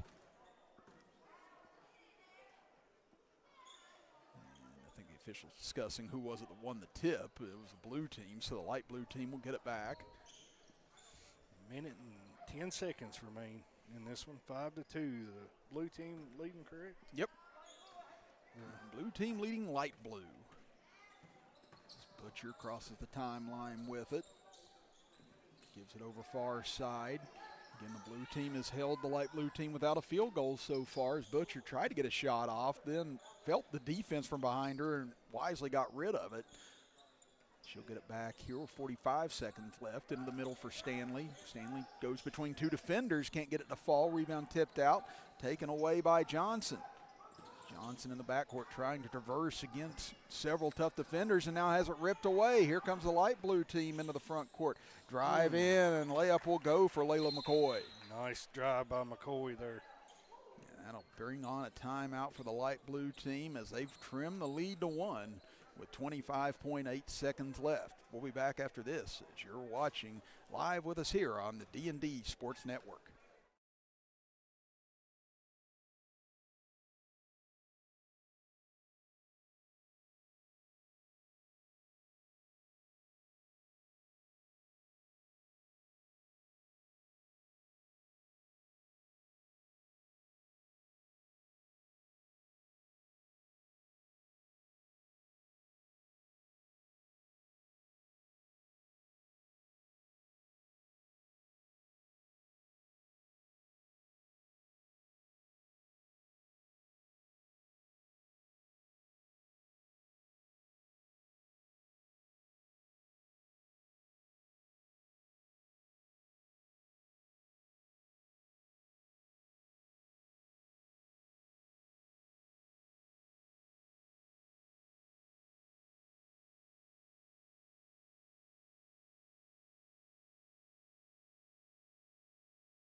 Five seconds remaining, 1 point lead for the blue team over the light blue team as Cornett lobs it over top. Johnson, she'll take a three, looks for the dagger but can't hit. Blair, though, had great position and she'll lay it back up and in. Just 10 seconds to go now. The light blue team's got to hurry. Down to 7 seconds, 6, 5. They trail it by 3. Butcher across the timeline with 2, with 1. McCoy will get it off at the horn. Oh, almost in and out. Oh, as that one was on line and just wouldn't fall, and Justin McCoy over in the corner with his hands on his head. He saw that, how close that one came to dropping and giving us our first tie of the day, but instead it's the blue team with a 7-4 win over the light blue team. We'll step aside for a quick break and be back with our 6th game right after this as you're watching the E&A Hoop Dreams Middle School Showcase here on the D&D Sports Network.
It'll be the maroon team against the lime green team here in game number 6. Chris Kidd and Tommy Coppage here with you from Williamson Memorial Fieldhouse.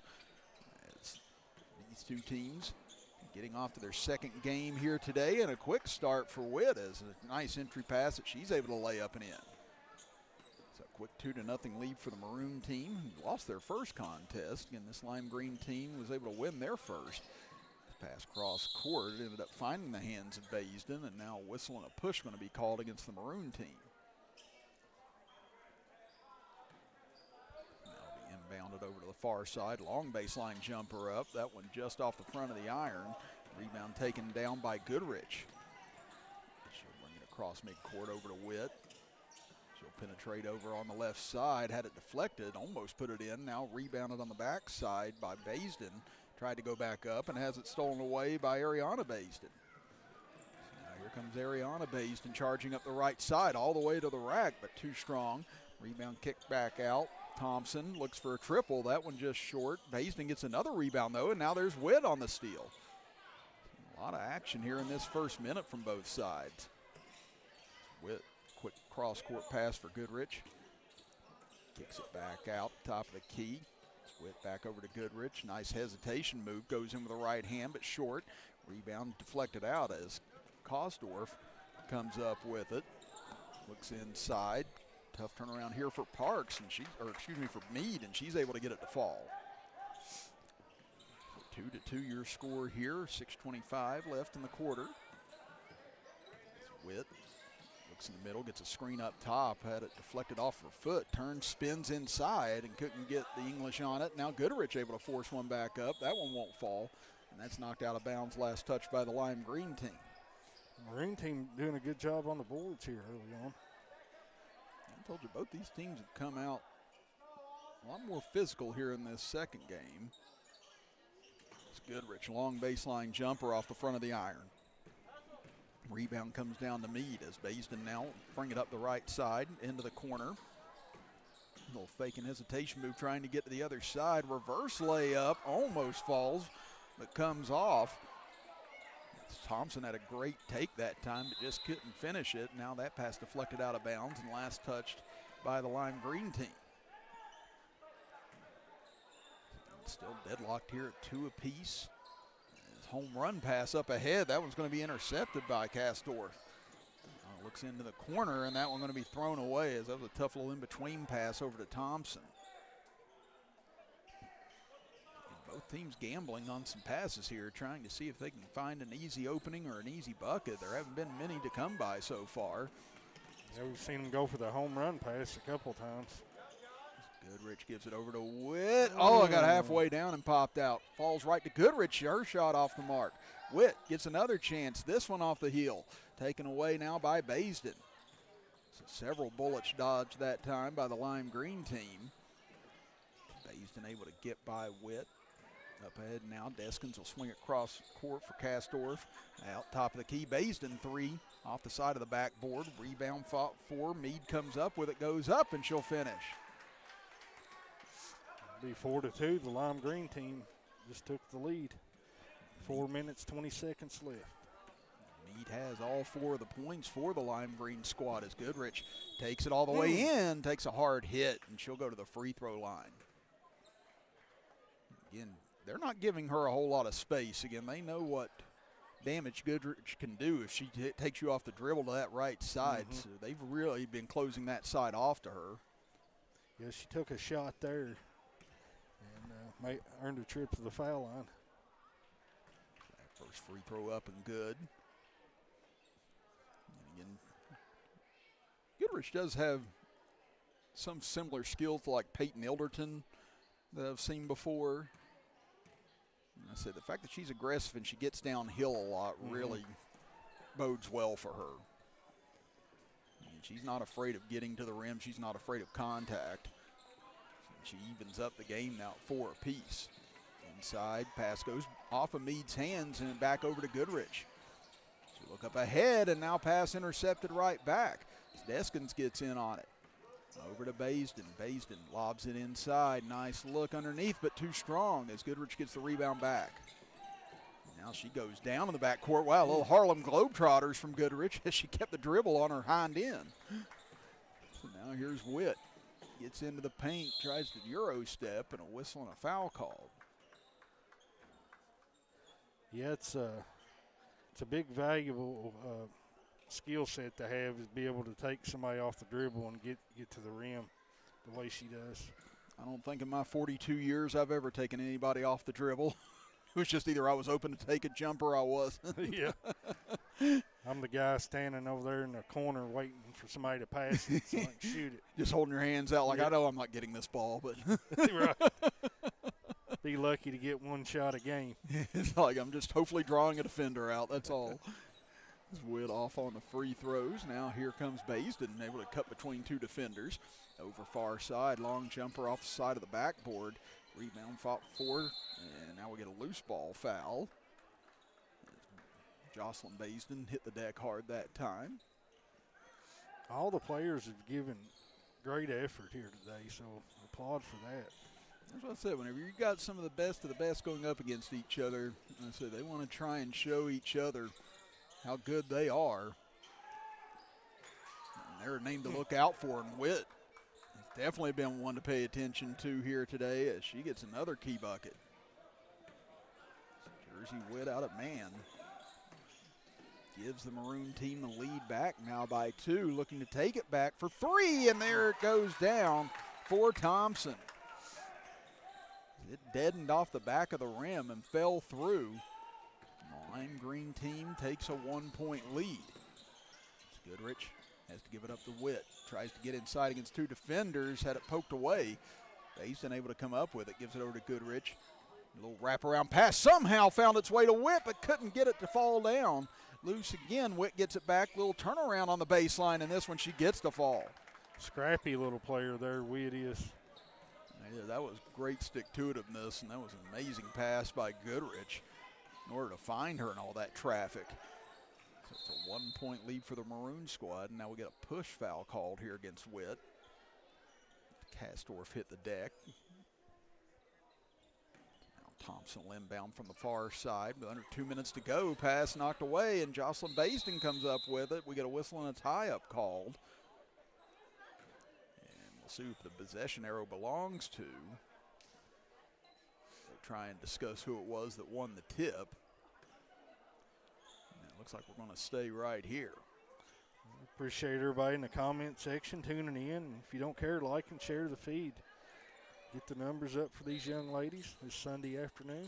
Absolutely. Like we said, we're glad you're spending part of your Sunday with us here from Williamson, West Virginia.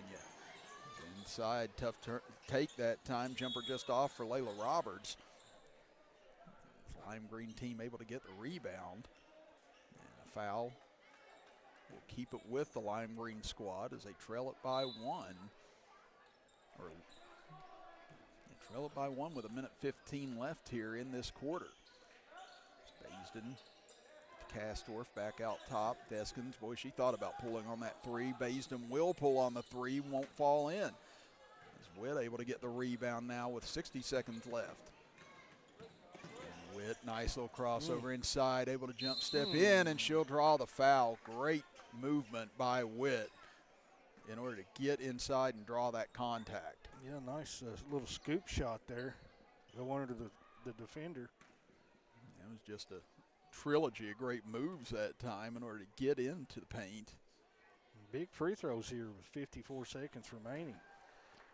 She gets the first one to fall, so that does give the Maroon team a small bit of breathing room.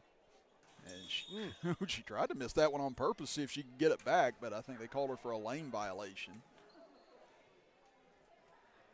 Again, Witt saw a chance for an opening there, but just didn't convert it. Now it keeps it at a 2-point game, and the lime green team with the ball back.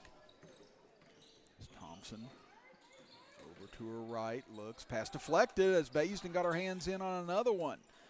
Goodrich ends up with it. Back to Witt with 36 seconds and counting. Witt charges into the middle, goes towards the bucket, has it ripped away, and here comes Thompson back.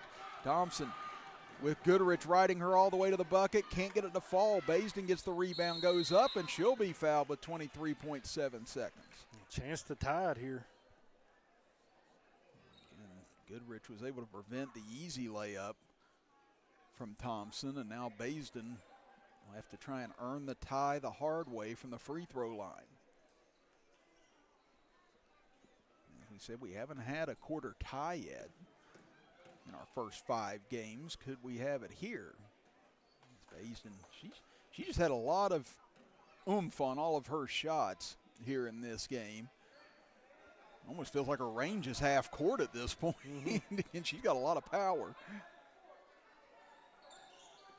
That one almost banked in. Now loose ball saved underneath. Great rebound by the lime green team. Out to Baisden. She'll go for the lead. No good, too strong. Witt with the rebound. 14 seconds as she checks the clock.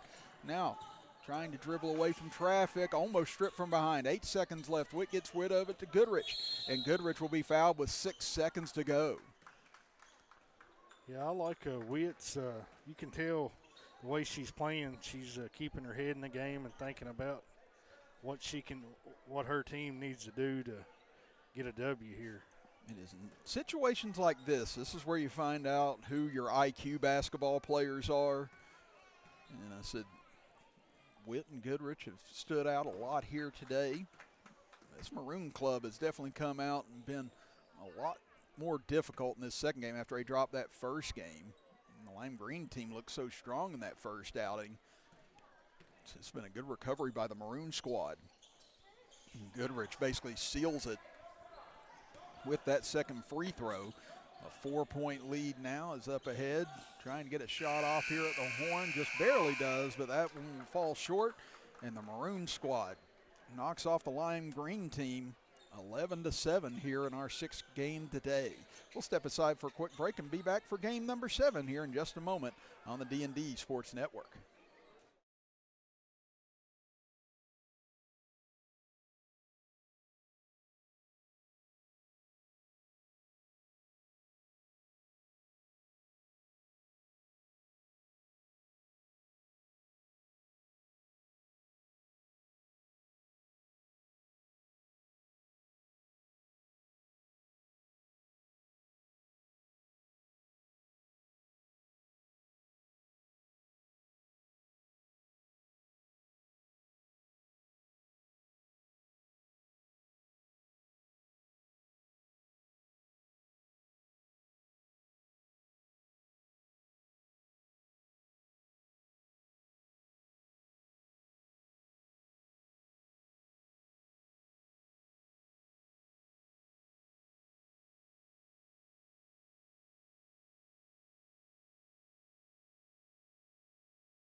Getting ready to start game number 7 here as the green team taking on the blue team in this contest as Chris Kidd, along with our man Tommy Coppage, helping bring you the action here today.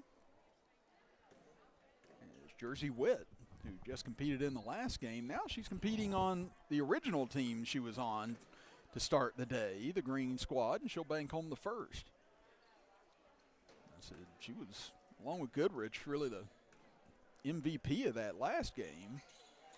I love her free throw shot. It almost looks a little Rick Barry underhandish the way she does it. But, yeah, she gets a ton of spin on that and able to put it in. So a quick 2-0 lead to start this game in favor of the green team. Cornett gets inside. She had a nice first game. Feeds it off as Blair gets blocked. Now the ball tipped back out. Cornett trying to save it against Witt. And Cornett lost it behind her back and nicely picked up by Reese Edmonston. She'll give it off into the middle, driving at Shelby Smith out of Buffalo. This one poked away. Now up ahead, Johnson. She's able to track it down. And she has it poked away by Witt. Again, Witt picking up right where she left off in the last game. Into the middle comes Holyfield. Gives it over for Smith. Now over far side. Back to Smith. She'll kick it to Witt. She'll fire a three. Banks it home. Jersey Witt.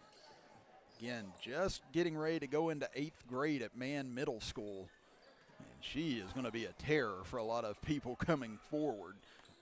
Absolutely. Great ball movement there by the green team. Cornett, nice job forcing her way inside, and she draws the whistle. So that'll send her to the free throw line as the blue team trying to get on the board here for the first time. A minute 14 gone in this quarter.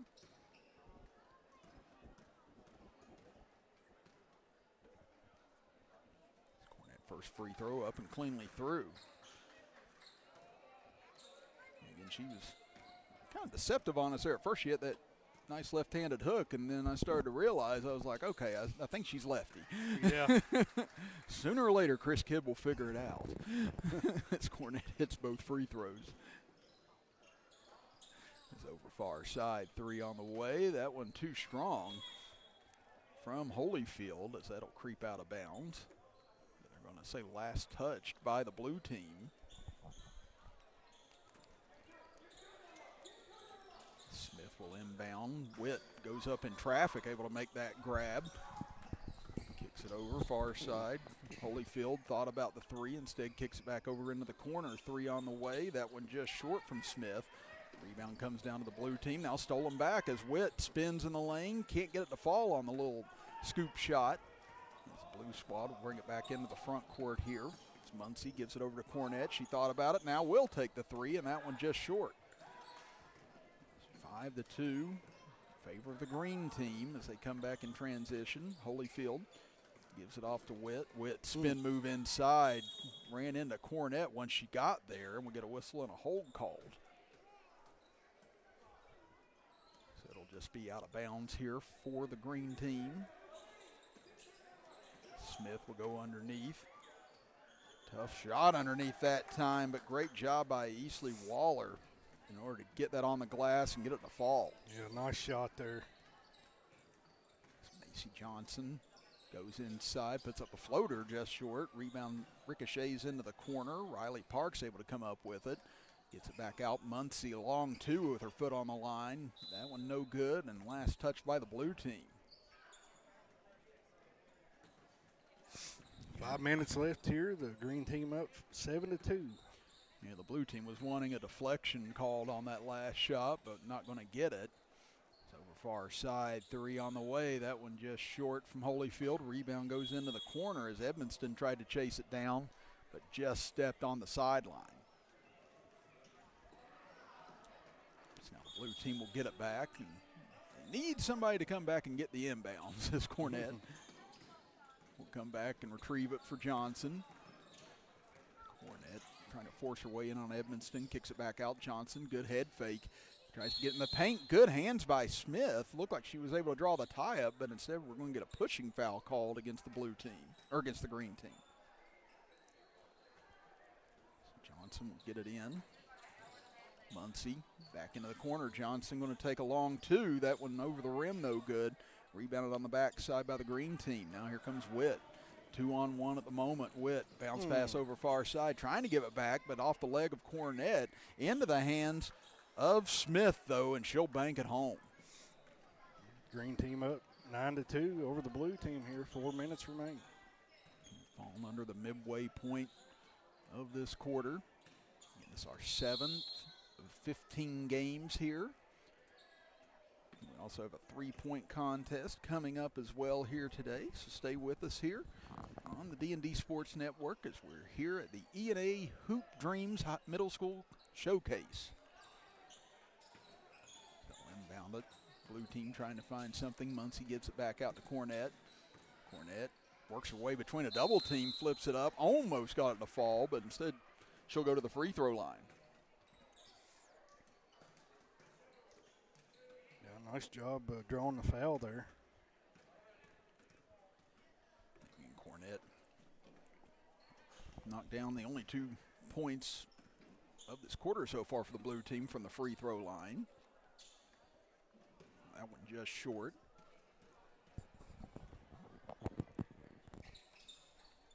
Cornett able to convert on the second free throw. That cuts the lead down to 6. 3:20 remaining here in this quarter as Witt almost had it stripped away, and then she's going to be called for the travel. Good job that time. Looked like Muncie got her hands in and just threw off the drive of Witt. Now the blue team still looking for their first field goal of this quarter. All 3 of their points coming from the free throw line. Cornett once again barrels in, but this time she's going to be called for the charge as Smith able to take the punishment. Yeah, nice job stepping in there and drawing the charge there. Shelby Smith out of Buffalo. Great defensive play that time. Now the green team with the ball and a 6-point lead here with 2:35 to go. Up top, Witt has it taken away. Muncie with quick hands takes it in on the right side. Witt tried to recover and did just enough to throw off the attempt from Muncie. Smith able to get it back, lobs it over far side. 3 on the way, just short from Holyfield. Rebound gathered underneath by Smith once again. We get a whistle and a foul called. Gina Trickler joining us. Bryson Adkins, Angie Fields, Lewis Doug Witt, Jason Savage, and Carl Little watching. Mr. Carl Little, a loyal fan of D&D Sports. His grandson, I hear, had an excellent summer this summer, Brody Little, Really? over at Belfry. Yeah. He'll be a senior this coming up season at Belfry. Cornett able to drive inside. She'll draw another foul. 2:06 to go. Again, a chance here for the blue team to slice into this lead a little bit. We said they've not been able to get anything going from the field, but Cornett has knocked down 4 of the 5 free throws she's attempted.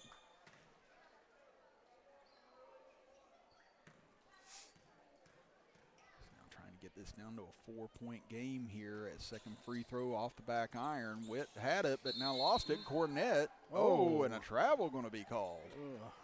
Tough call there. I thought she may have been held on the arm there, but either way, green team with the ball here. Up ahead, Smith gives it off underneath. Wouldn't roll in.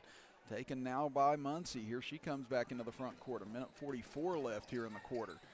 Muncie double teamed, looking for help, had the pass deflected. Still Lucis Blair able to come up with it. Nice pass over to Park. She puts it up, and it won't go down. Wow, in and out. So missed opportunity for the blue team, and now green team with the ball back, ahead by 5, but Cornett is there. Once again, jumping the passing lane. She outruns everyone the other way, but can't finish the layup. Again, the rims just had a lid on it for the blue team from the field here in this 8-minute quarter. Now Cornett finally breaks through as she hits the little turnaround. And a timeout called here with 1:10 remaining in the quarter. It's back to a 3-point game. We'll be back after this on the D&D Sports Network.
Green team ball as they have had their 7-point lead whittled down to 3 here. We close in on the final minute of play here in this 7th game as Cornette able to come up with it as another turnover. Cornette's been huge in this game. Gives it over to Parks. She'll take the baseline jumper. Too strong. It's rebounded on the backside by Holyfield. Holyfield dribbling around, trying to shake free of Cornette. And now a whistle and a push going to be called with 47.8 left. So again, with it being under 1 minute to go now, it'll be a 1-and-1 on any foul. Chance here for the green team to rebuild a 2-possession lead as it'll be Holyfield at the line. And she's from Crum, transferred to Lenore this past year.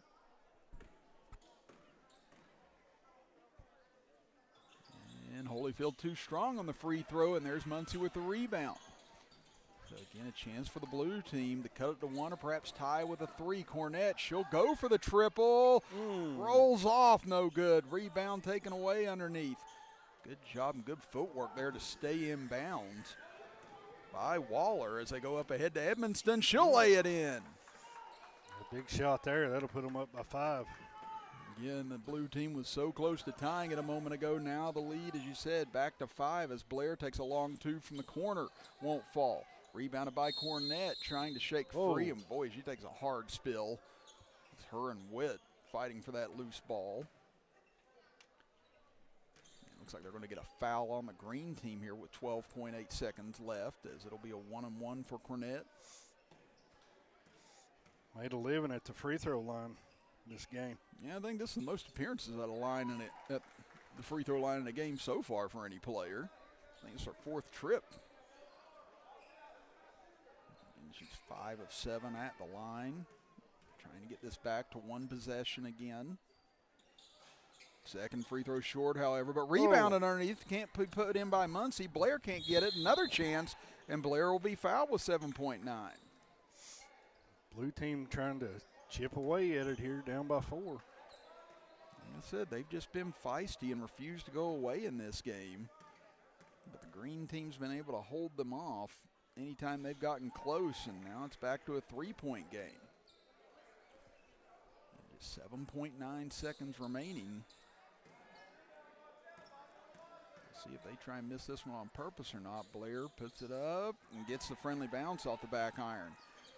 2-point game, 7.9. They get it into Witt. Witt looking, trying to get free, has it knocked away. Johnson goes for the win. No, just off the side of the rim.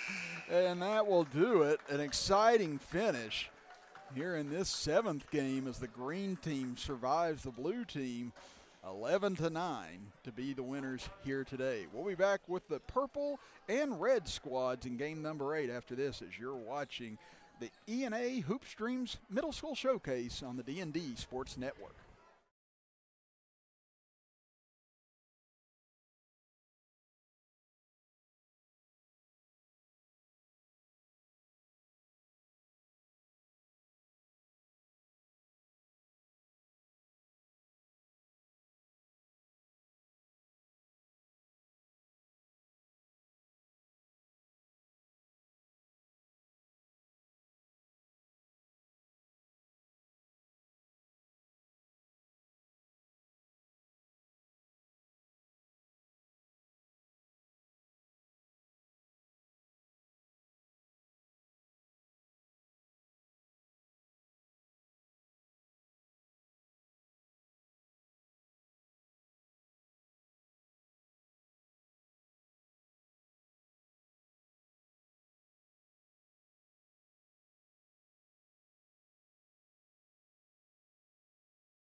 back for game number 8 here at the E&A Hoop Streams Middle School Showcase.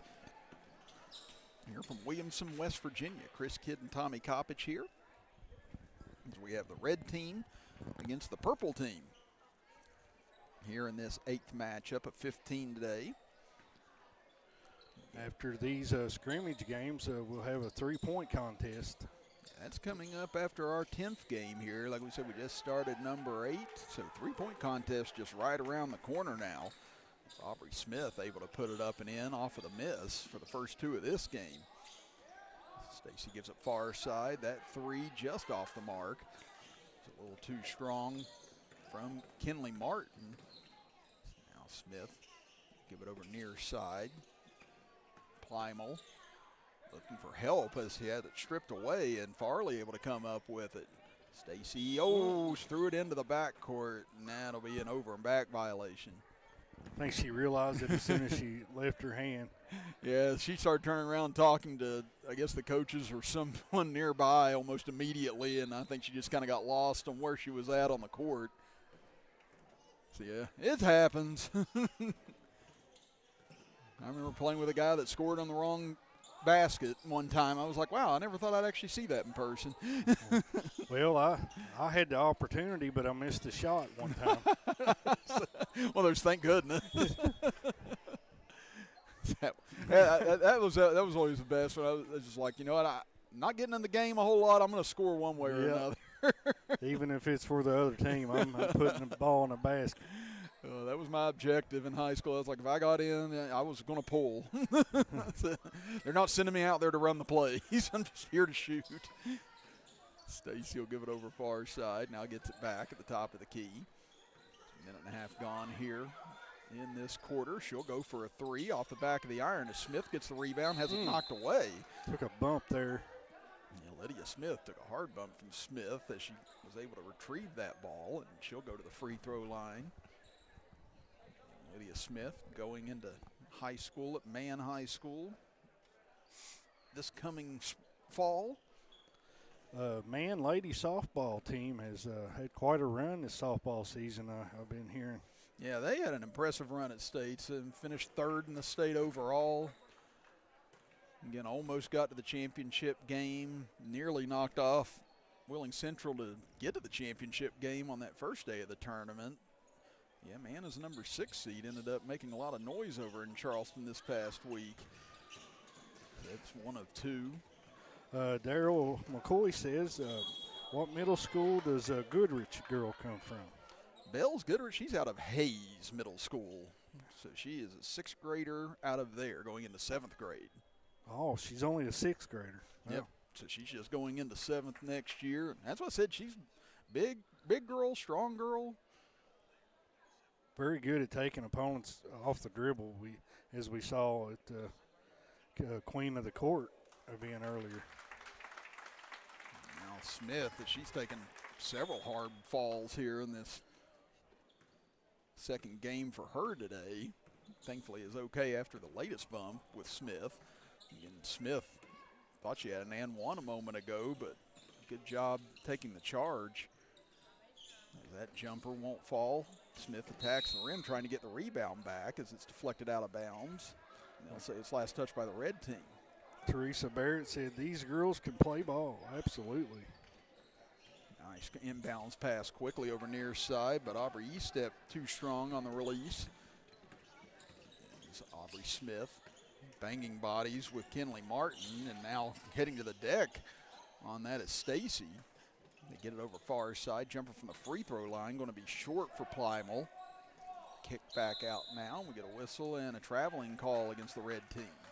And Gail Klein says, let's go Gracie Marie Sparks. Sophie Adkins says, let's go Aubrey. I think Aubrey was a maroon team earlier. Yes. Little take here on the inside, unable to finish that. Tough take in that traffic by Stacy, almost banked it in. Now coming back the other way, Spalding gets into the corner and shuffled her feet. They'll call her for a travel. Now 4:43 and counting here in the 8th quarter of our 8th game. We said we'll have 15 altogether today. And again, after our 10th game, we'll have a 3-point shooting contest. We do have those 10 names. Andrew Evans just sent me a moment ago. We'll try and go through those in a moment. As good take by Stacy, splitting the defense, and Stacy gets her first bucket. First field goal for the purple team here. And Stacy, just a 5th grader out of Crum, showing a lot of promise here today. A couple opportunities she's had on the floor. Good ball fake that time by Spalding. Tried to get inside, but now has it ripped away.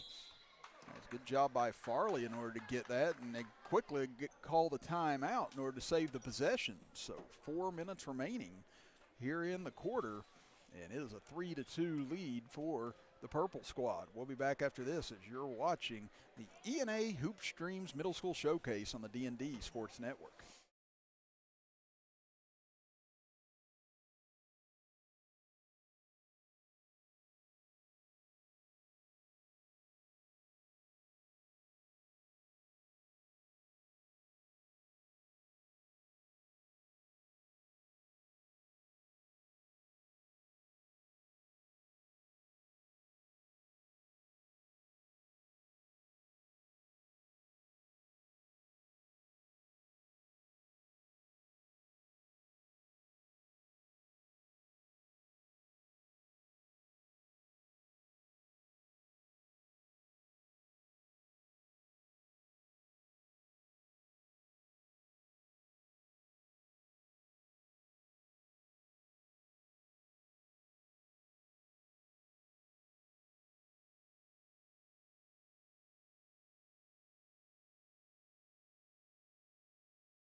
Three to two, purple team leads it as they have the ball.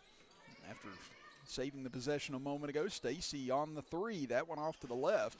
Rebound tip, saved inbounds. Nice hustle there by Newsom, able to save that. But purple team able to get it back. Nice little fake, and short jumper falls for Aubrey Eastep. Nice ball fake there. And just a 5th grader out of Birch. So the 5th graders getting it done here for the purple squad here in this contest. They've got the last 2 buckets for them. Out front, looking around, finally getting rid of it was Plymouth under a lot of pressure. Now Aubrey Smith with it. Looks inside and has it intercepted. And Kylie Farley out of Lenore. She'll bring it up the right side. Over to Stacy, fakes, kicks it back out. Now looking over left side. Eastep into the corner, 3 on the way and just off for Martin. Rebound taken back by the red squad. Again, they trail 5-2 with under 3 minutes to go in the quarter. It's trying to find some release. It's Spalding able to finally get it to Plymouth. Now underneath, trying to find Sparks. Sparks couldn't get it back, and now stolen away by Lydia Smith. So now Smith will slow things up momentarily. Looks over far side. Kicked out, looking at the 3 for a moment was Farley. Now they'll go back to the top of the key. Stacy takes the 3 left side off the back of the iron. Rebound tipped and taken by the red squad. Spalding up the left side. Tried to beat her defender up the floor, gets it back out off the leg of a red team member, and now a reach-in foul on the way to the basket. There's a lot happening in short order right there. Yeah, frenetic pace there for a little bit. A lot of hustle from both teams. Lydia Smith, boy, she's been everywhere. She deflects that inbounds pass away. It'll stay with the red squad. They inbound it, and immediately the purple team swarmed Newsom in the far side, and that'll be a tie-up. This possession will stay with the red squad. 34 to go, looking for Smith, gets it on the right side, goes up and can't hit, but she'll go to the free throw line. Again, it was a great cut there by Aubrey Smith. Able to get inside position. Now she'll get 2 free throws. She has the only 2 points of the game for the red team. This first one up and rattles home. And again, we'd like to thank some of our sponsors here today, helping us bring you the action. 304 Motorsports, Double Quick Mart, Bruce Walters, Warfield Market, Tommy's Auto Sales, United Motorsports, and Punk's Tires. Again, ball loose, and we get a whistle. And foul called on the floor, and it's going to be out of bounds for the red team. So a chance here, Tommy, to tie or take the lead. Yeah, red team trying to capitalize on these back-to-back possessions here. Tie this thing up or take the lead. Smith barrels in on the right side, too strong, gets it back, goes to the left side, and she'll be fouled by Lydia Smith. Now we see why she goes to the line so much. Very aggressive down low. Good job rebounding too by Smith. Smith split the free throws a moment ago.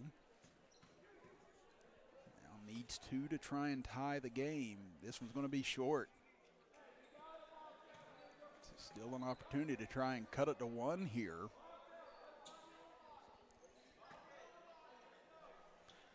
Once again, Daryl McCoy and the crews up in Indiana doing the coon hunt. As they sent the Z team out here for this one. Z team. Hey, as long as we're in the alphabet, man, I'll take it. It's better than nothing. As far side of the floor, they get it back up top. Yeah, it's funny to listen to KJ and Coach May and Daryl argue over who's the A team on any broadcast. I enjoy that. It's up the floor. Newsom charges in on the right side. Forced up a tough shot. Couldn't get it to go. Now crashing to the deck goes Farley. Still loose in the corner. And we're going to get a jump ball called with 29.1 to go.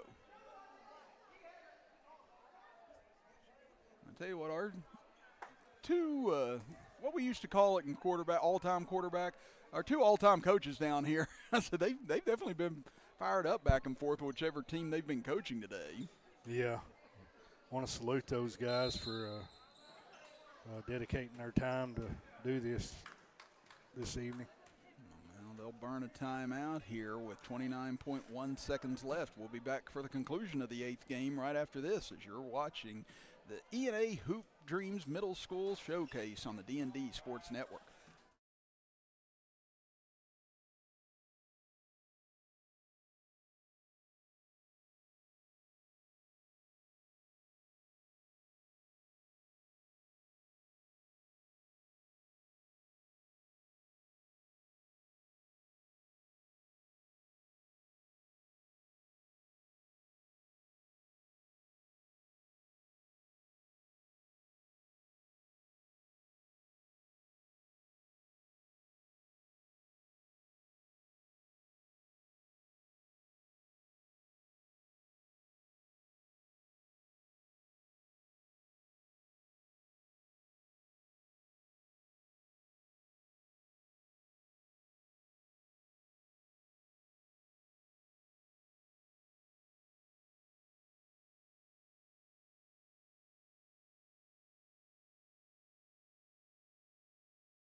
Out of the timeout, purple team with an opportunity. Drive won't fall, and now the red team gets it back and had a chance to possibly go down to take the lead, but instead a travel called, and that'll give it back over to the purple team, still leading at 5-4.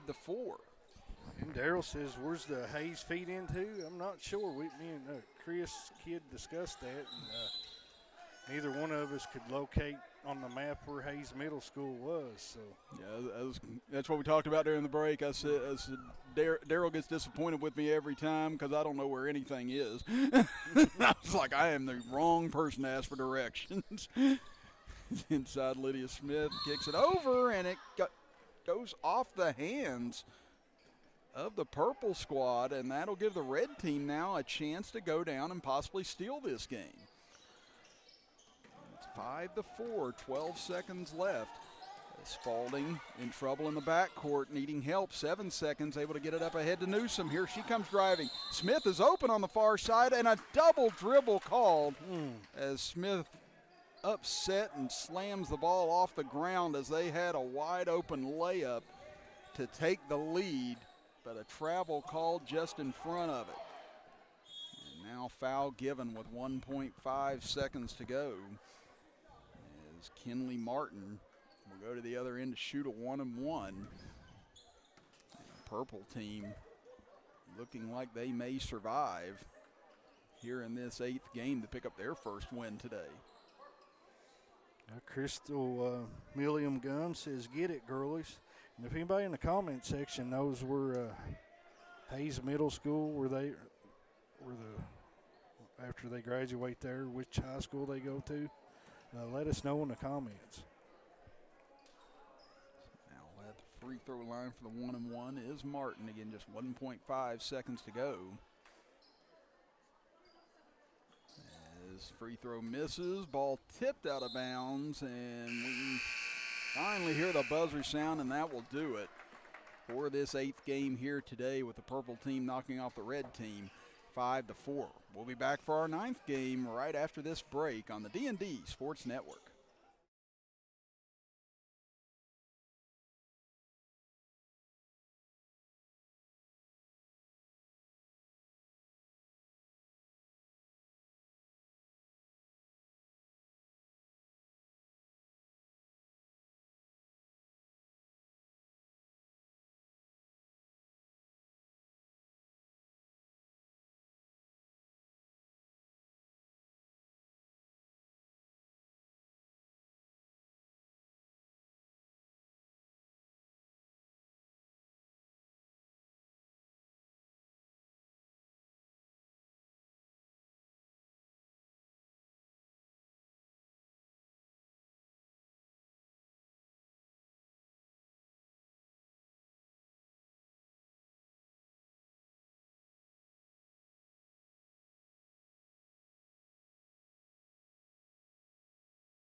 Back for game number 9 as the orange team taking on the light blue team. Chris Kidd, Tommy Coppage here with you. His first shot of the game off the mark for Perry, but there's Booth on the rebound, and she'll put it back up and in. Quick basket there by the orange team. Kaylin Booth out of Man, West Virginia, going into high school next year. She had a nice first game as well. That pass intercepted by Aaliyah Waller. Fort Gay goes inside for Booth. That one no good, and now reaching over and knocking it out of bounds with Stanley, so it'll stay here with the orange team. Again, the orange team won rather impressively in their first game today. Light blue team narrowly lost to the blue team earlier.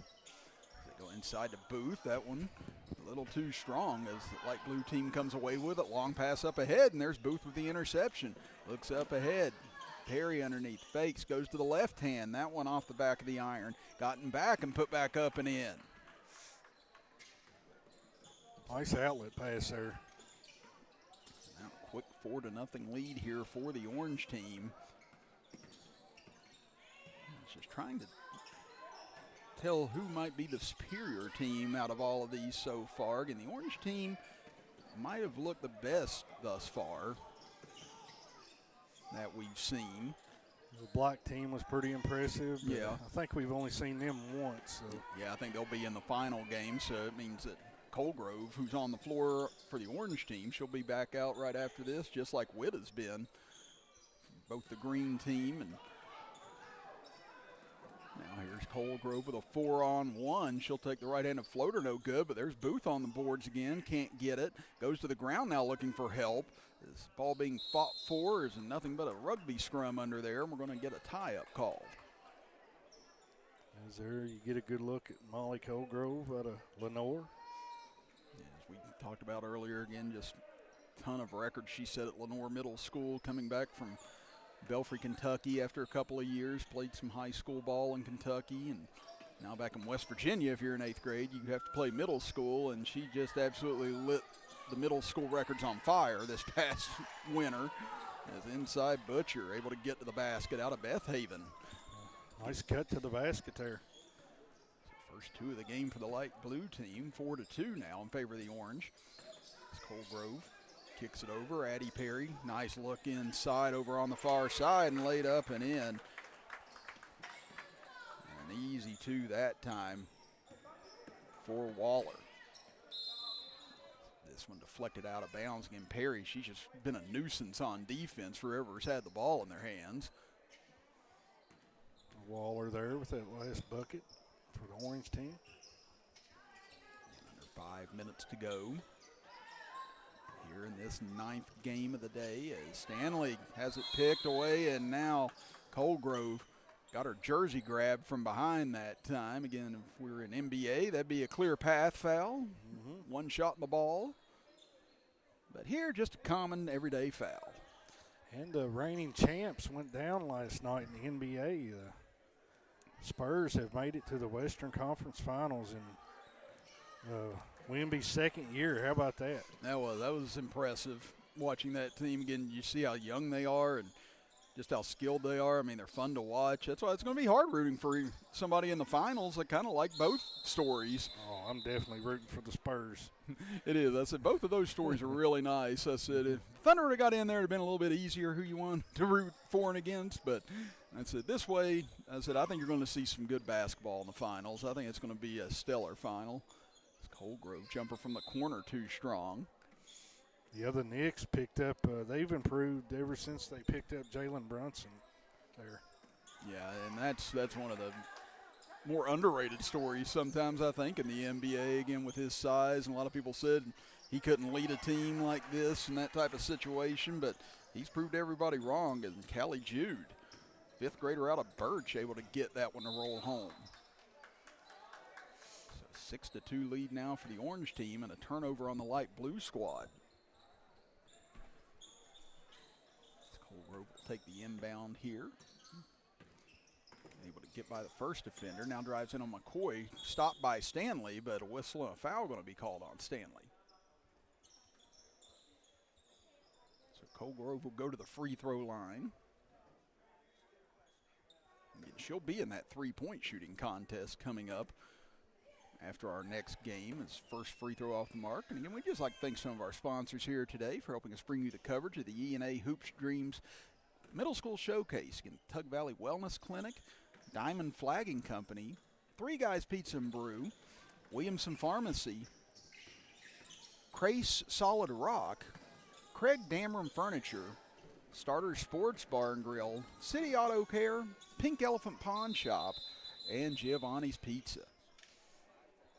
As you coming back here, you see Colgrove with the nice easy basket to give the orange team the 9-2 lead here with 3 minutes remaining.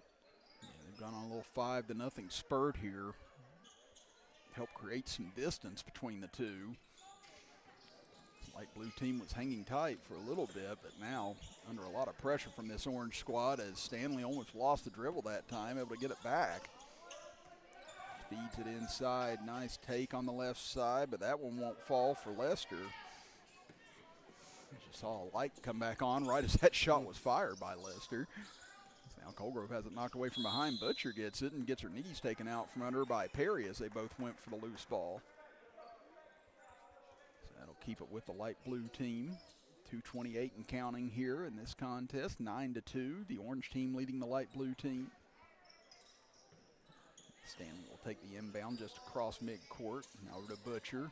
Butcher, the only 2 points so far, gives it over to McCoy. Almost banged home that jumper. Rebound deflected around. Perry trying to grab it. Now picks it up, tries to get rid of it, and another hard contact foul as McCoy went after the loose ball as well. So it'll be orange ball here with under 2 minutes to go in our 9th game. As it'll be Perry. She'll walk it up the floor gingerly here with this 7-point lead. And that'll be a timeout with 1:47 to go here for the Orange squads. We'll step aside for a quick break and be back after this. You're watching the E&A Hoops Dreams Middle School Showcase on the D&D Sports Network.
.45 and counting here in this contest. Chris Kidd, Tommy Coppage here as Perry takes a three from the top of the key, nearly banked it in. As Booth tried to get the rebound, had it deflected away by Stanley, so it'll stay here with the Orange team. And they lead it 9-2 in our 9th quarter of our 9th game of the day. With 15 altogether today, including a three-point contest coming your way at the conclusion of our next contest. Colgrove, wow, nice little ball fake that time. Had it knocked away momentarily, but able to get it back. Get good ball skills by Colgrove. Little floater gets it on the rim and gets it home. Nice move. Great ball handling skills there. That was just as crisp as it could be as she gives them a 9-point lead now. Inside, Stanley gets it back. She'll put it up and in. So she gets her first bucket of this game, 11-4. Favor the Orange team. It's Perry. Able to get by several defenders. Nice pass underneath to Jude, and she'll lay it in. Nice find there by Perry. Again, this Orange club just continues to roll along. Had 17 points in their first game. Had 13 to match the second highest total in this game. Hand off to McCoy out front from Kinsley Lester. Now gives it over. Chelsea Dameron takes it baseline, had it deflected away and out of bounds. It'll stay with the light blue team. So McCoy will inbound. Again, McCoy almost made that three that would have tied the game up and the matchup against the blue team earlier. Just out of bounds with it was Booth, so it'll stay with the light blue squad. McCoy will inbound once again underneath. Get it in. Lester, long two on the way, online but short. Rebounded by Stanley, won't fall. McCoy gets the rebound, goes up, no good. And now rebounded on the backside by Colgrove as she lost it off the leg of a defender. And now a push going to be called with 3.1 seconds left. So that'll send the light blue team to the free throw line for a 1-and-1 here. It'll be Chelsea Dameron out of Fort Gay. Take the 1-and-1. Trying to get herself into the score column here as it rolls off. Rebounded by Colgrove, and that'll do it for the 9th game today with the Orange team dominating again, leading and winning it 13-4 here this afternoon. We'll step aside for a quick break and be back for game number 10 after this. As you are watching with us here from Williamson, West Virginia, the E&A Hoop Dreams Middle School Showcase.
back for the start of game number 10 here today from the Williamson Memorial Fieldhouse, and immediately starts out with a bang as McKenna Markham able to take the opening tip from Nala Pittman in for 2. Yeah, Markham can flat out play. Colgrove on the floor for her 4th game now of the day. That went off the front of the iron, taken away by the pink team. So these were 2 of the top teams earlier today getting wins.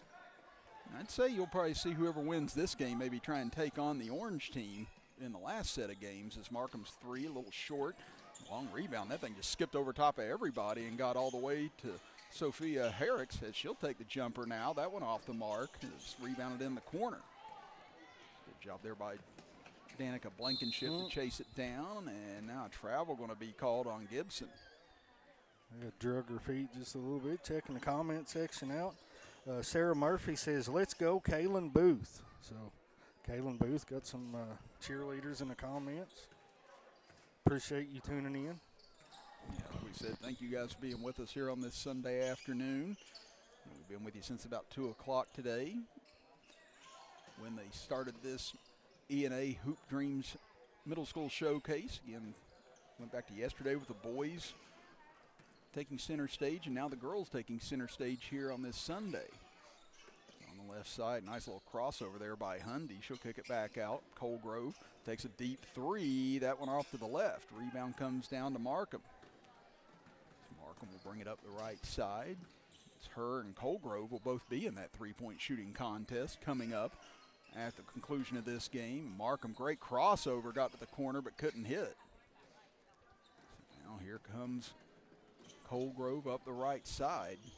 Cuts into the middle. Nice dish over to the left, and layup is good for Gibson. Yeah. It shows you her different skills. She can defend. We've seen her block shots earlier. She can shoot. And as you see there, she can dish it off.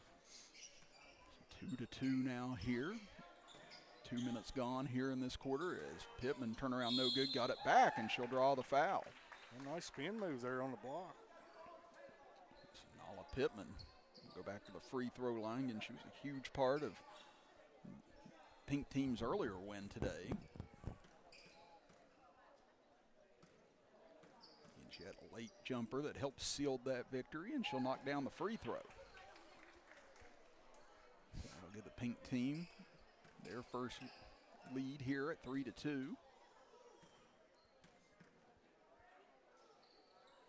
Second free throw going to be short, taken away by the black squad. As into the front court comes Hundy. She'll take it in left side all the way, and she'll finish the layup. Nice take there. Cash Hundy, 5th grader out of Crum. Wow, 5th grader? Yeah, that's what they've got her listed as. I was like, Yeah. She is a big 5th grader. That was an 8th grader move right there. She's a big 8th grader, and she's very skilled 5th grader. Yeah. Now into the front court. Here comes Colgrove. Stutter step gets by. Nice cut back to the middle. Can't finish the layup, though. Able to get the rebound back. Kicks it out. Hundy squares up for a 3, and she'll knock it down. Bottom. And Hundley, she'll be in that 3-point shooting contest coming up later as well. Showing why there with that jumper. Like I said, that was pure, and that gives the Pink squad now a 7-3 edge. 4:40 to go as Markham 3-pointer going to be short. There's Hundley once again on the rebound. She takes it up the left side. Stutter steps, trying to drive on Markham, gets cut off. She'll kick it back out to Colgrove. Colgrove fires a 3 straight on, can't get it to fall. Rebounded on the back side. Nicely done by Zaylin Stanley. They'll get it back out. Colgrove goes for a 3, and this time she'll bank it home. Black squad taking control here as they lead it 10-3. Couple back-to-back threes have helped open this lead up. Now here's Markham trying to find something. They're going to go inside to Pittman here. Try and use her to an advantage. Can't get it to fall on the turnaround. Rebound put back up and blocked. I like the idea of what they're doing there. They seem they got a size advantage down low and trying to take advantage of it. So we'll see if that pays off. Now Mia Ball in the corner for a long 2. No good as Colgrove will grab the rebound. Colgrove once again stutter steps by a defender. Now blocked from behind, but fouled as well from behind. Colgrove will go to the line here for 2. And again, that three-point contest coming up at the conclusion of this quarter game. As we said, there will be 10 participants. It'll be Miley Colgrove out of Lenoir, McKenna Markham out of Martin County, Lindsey Gilman out of Lenoir, Kerrigan Holyfield Crum out of Lenoir, or Kerrigan Holyfield out of Crum and Lenoir, I should say, and Paisley Stacy out of Crum, Cash Hundley out of Crum, Jersey Witt out of Mann, Galaxy Plimal out of Mann, Bells Goodrich out of Hayes, and Maddie Cornett out of Owsley County. Now out front with an 11-3 lead here for the black squad. That one tipped away and taken away again. Blankenship looks up ahead to Hundley, gets behind the defense and lays it in. As the comment section says, Terry Lynn Bell says, let's go Danica Blankenship. And I believe that was her with that nice pass, wasn't it? Yes, it was. That helps open up a double-digit lead now for the black squad. Again, they're on a 9-0 run here. There's a push going to be called against the black squad. I'll tell you what, if they do try and put the orange against the black team after this, where does Colgrove go? That's what I was wondering. Do they take somebody from a different team maybe? I guess they'd have to. Yeah, they'd probably have to at that point if they want to go with that matchup. Obviously, again, they've been pairing them up differently here today, but if that was a matchup they wanted to go to, I would find it interesting to see which one she would go to. Colgrove, she's 3-0 today on the floor with her teammates as that jumper blocked. Again, Hundley has just been everywhere in this game. She has been phenomenal.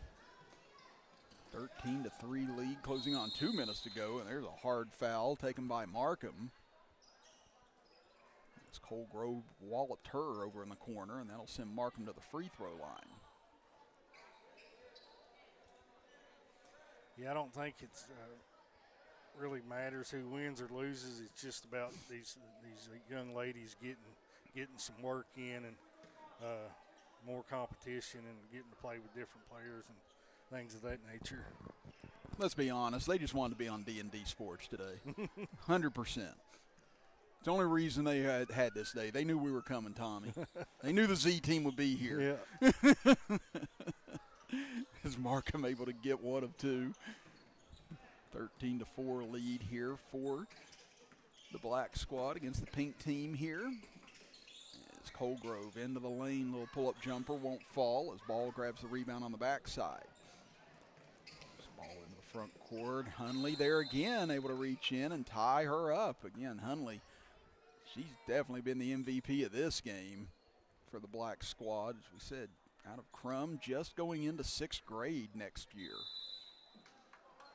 And now whistle and a timeout going to be called with 1:38 to go here in the contest. We'll be back after this as you're watching the E&A Hoop Dreams Middle School Showcase on the D&D Sports Network.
.35 and counting here in the conclusion of our 10th game here today out of 15 as Colgrove gets inside. May have had that deflected away and then gathered back but lost out of bounds, so it'll give it back over to the pink squad. Trailing by 9 here. Final minute and a half. Across the timeline comes Markham. The pink team just saw a 3-point barrage there in the middle of this quarter that put them behind the 8 ball, and they haven't been able to counter that ever since. Markham couldn't convert, and there's Hundley once again on the rebound. And she's someone you're probably going to want to keep an eye on going forward. Again, she can hit the long balls. She can take people off the dribble. She rebounds well, passes well. I said she's an aggressive defender as well, as inside did take that time, unable to hit on the floater, but there's Pittman on the putback. Good job running the floor there by Pittman. 13-6, under 30 seconds to go here. Colgrove will give it over far side. Hundley, 20 seconds to go here. This pink team doesn't seem interested in fouling at this point, with it being a 7-point lead. So get it back out to Colgrove with 10 seconds left. She'll take it over to the left side with 6, with 5. Goes behind her back, gets to the corner. She'll kick it out. And with 1 second left, that will do it in this 10th contest, as the black squad knocks off the pink squad 13-6. We'll step aside for a quick break, and when we come back, we'll have the start of our 3-point shooting contest here from Williamson Memorial Fieldhouse, as you are watching the E&A Hoop Streams Middle School Showcase on the D&D Sports Network.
right, welcome back, everybody. We are at the start of our three-point contest. As first participant is Jersey Witt out of Man. Again, there's 3 racks of balls, 4 balls on each rack. There are 10 competitors. The top 5 out of the first round will move on to the second round, and then they'll go from 5 to 2 to help determine a champion. As Witt trying to get on the board here, and that knocks that one down. So she has 2 as she hits her last 2 in order to give her a little bit of hope that she might get on to the next round. But 2 out of 12 on that first rack. And again, they've only got 35 seconds to get off all 12 shots. Yeah, so you're racing against time and you're trying to knock down the basket at the same time. And you see it took her a minute to find her stroke, but knocked down 2 in a row there to end it. So good job by Witt. And she finishes with 2, and now our next competitor coming out here as it'll be Maddie Cornett out of Owsley County.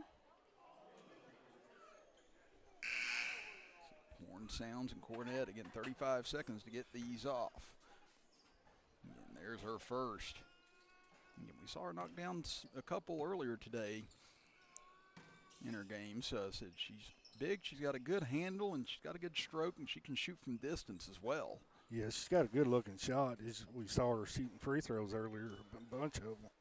That's 2, and now Cornett eclipses Witt's total. That's 3 for her. She's got 7 seconds, though, to get off these last 3 shots. Down to 4, 3, 2, 1. Last shot, and big one for Cornett. She gets a 4th to fall, so 33%. Well, those go that? down. Yes, she timed her balls perfectly because last one as the buzzer went off. So the pace, that's the pace you want to go, right? Yeah, I was going to say 4 is a pretty solid total for 12 shots. So now you get Goodrich. She's the 3rd competitor, again, out of Hayes Middle School. Again, top 5 out of the top 10 will move on. Goodrich gets 1 out of that first rack. Fumbled a little with together there. Now gets her second. So again, they know that 2 is at least the bare minimum they want to try and eclipse if they can. And Goodrich is stuck on that right now. Again, she's got 7 seconds to go now to try and get off these shots. Again, needs 1 more to try and pass up Witt, but can't get the final shot off. So Goodrich with 2 to tie Witt. Yeah, that little fumble there on that second rack may have cost her a chance at getting the last one off, but very difficult to do when you're racing against time here, I would imagine. Yeah, because I was going to say 35 seconds and 12 shots. It sounds reasonable, but yeah, I mean, that clock's going pretty quick. And you see in the NBA, they got 5 balls, 5 racks, 60 seconds. But yeah, it's a little more difficult to time that out than one would think if you haven't done it before. Now next competitor up out of the red team. This will be Plymel, Galaxy Plymel. She's out of Man Middle School as well. And looking for her first one here. She's got plenty of time right now, so she can take her time on the rest of these. But like I said, again, they've got 2 games under their legs, too, here today. And I'd wonder if some of these legs are a little bit gassed at the moment, Tommy, trying to get some of these shots up. And Plymel, big one there, needs this one, but won't fall. Yeah, fatigue may play a factor in this. Had a couple 8-minute games earlier, and they played hard the whole game, so we'll see how they do here. That's 1 for Plymel. So Plymel at 1, Goodrich and Witt with 2, Cornett with 4. And now you get Hundley coming up.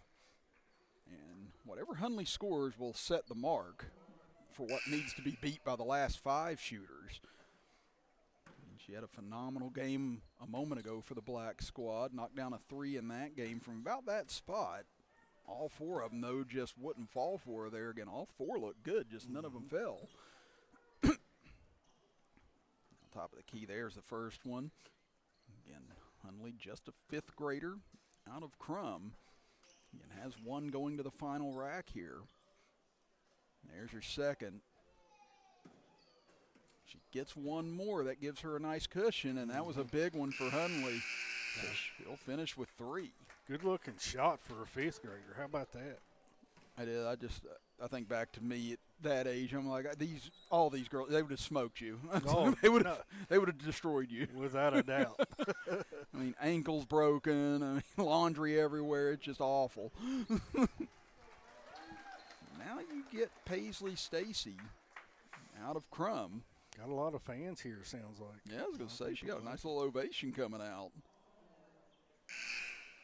So now she knows she has to get more than 1 to avoid elimination, and there is 1, and there's 2 right out of the gates. Stacy trying to secure her spot maybe in the top 5 if she can stay hot here. Again, she has 2 already. There's 3.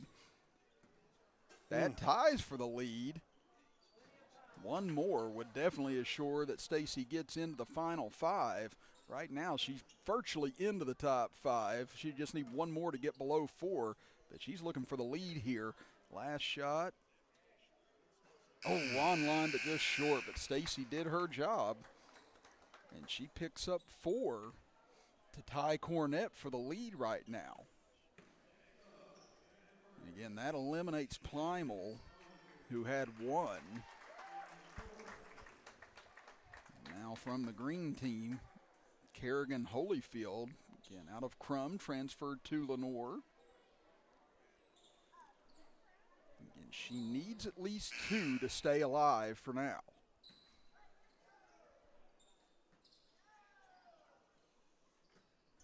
And just a little too strong on the first 3 there. She found the right rhythm. She gets her first one to go. That one nearly banks in. As we said, she knows she's got to have at least 2 to stay alive at the moment. And that one too strong. Down to 9 seconds. She's going to have to hurry these last few. And she's been trying to bank these in, it appears, but just hasn't been able to find the right spot. Needs this one to go, but won't get it off. And Holyfield will be eliminated with 1. She took a lot of hers from almost the second line there. Yeah, that's what I said. She was showing a lot of range. Yeah, right now, Witt and Goodrich are on the chopping block, each of them with 2 so far. Now out of the pink team, you have Lindsey Gilman. Like we said, Gilman needs at least 2 to have a chance to advance. And there's a big first one on the last shot of that rack. Now she's starting to get a rhythm. There's 2. There's 3. And she gets 1 more. She's virtually into the next round. And 4 has been the highest total so far by 2 players. Chance here to try and tie it is Gilman, but that's off the mark. So she has 3, though. And 3 is a good total as of right now. Interesting that she picked her balls up from her left side, and a lot of the other participants went around the rack. You wonder if that might save a little bit of time if you can grab it from your left side and shoot with your right hand instead of going all the way around the rack maybe. Now here's Markham. Markham out of Martin County, Kentucky. Starts out strong, making her first. Like we said, she needs at least 2. Good looking shot. A lot of backspin. Yeah, she just buried the bottom out of that, and she's doing likewise. She's taking it from way outside for 3. Again, they can step up to that first line and be able to hit if need be, and there's a third one, and that should assure that she's going to move on to the next round as well. 1 more would cinch it. There it is, now looking for the high total. That's 5, and Markham with the high total of the first round ensures that she will move on. Stacy and Cornett are going to move on. Witt and Goodrich have been eliminated. And now here comes Colgrove, and she has to have at least 3 to try and advance. Again, you got Markham, Stacy, and Cornett all in the clubhouse at 4 and 5, so they're moving on. Hundley and Gilman are the ones watching right now with a lot of interest, but now Colgrove's starting to find her groove as she's up to 4. One more to try and equal the high total of the first round. And, man, she has worked quickly through these racks. Mm-hmm. Colgrove with one more on the way, and she is assured that she'll move on as she finishes. Looked like they had with 5 overall. 6. She had 10 seconds remaining on the clock. Yeah, I was going to say, she raced through that like she had reservations to get to after this. But, yeah, looking at the scores now, again, Markham, Stacy, and Cornett move on. Colgrove, I believe, has moved on as well. Hundley and Gilman may have to fight for that last spot now. Again, they both ended with 3 in the first round. So I think that's what they're trying to tally up right now. So if they are tied at 3, I guess we'd have to have a shoot-off perhaps to see who would be in the last spot.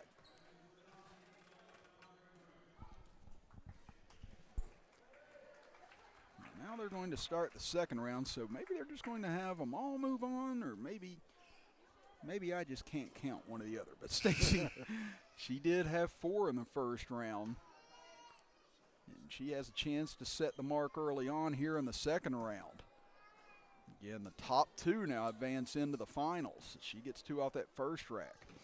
Now she'll step in a little bit closer, get both those just off the back iron. And you still feel like 4 is a strong position to be in if you can get to that point.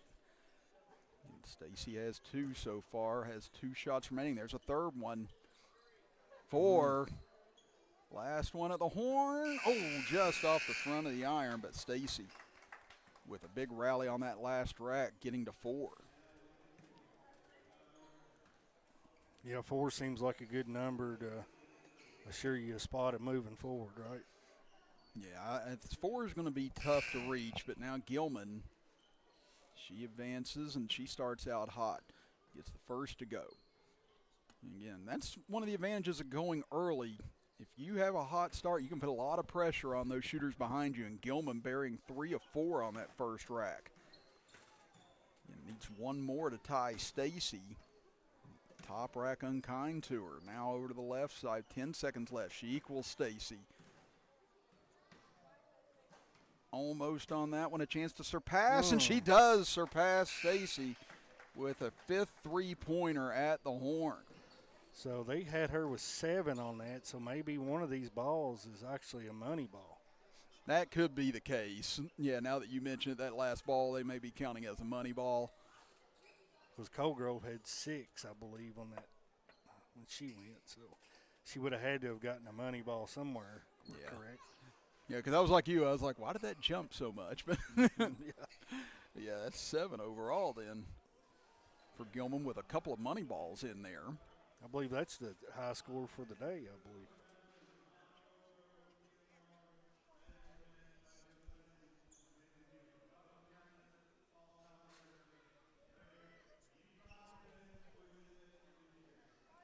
Well, we're trying to hear the PA announcement there from down on the floor, but couldn't quite make it out. Regina Newell says, way to go, McKenna. Now here comes out Cornett, and she had 4 in the first round. Again, so far 7 and 4 here in the second round. She gets that first one to go. Now here's the money ball. Now Cornett looking to try and make up some hay here at the top of the key. Again, this has been her spot most of the day. Almost able to bank that one in, but she's got 2 going to the final rack. She needs to get hot here. This one is a must. Oh, and just off the back iron, and Cornett will finish with 3, and that will eliminate her with Stacy at 4 and Gilman at 7.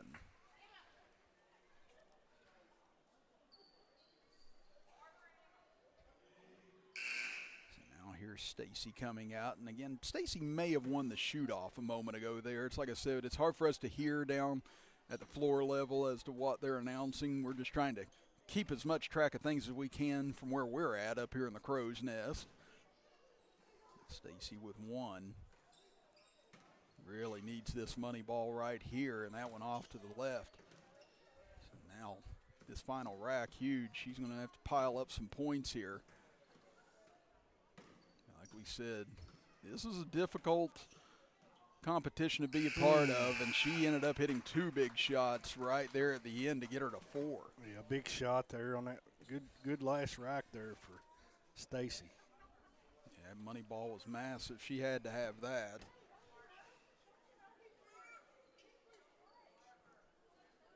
Now let's see who is coming out next.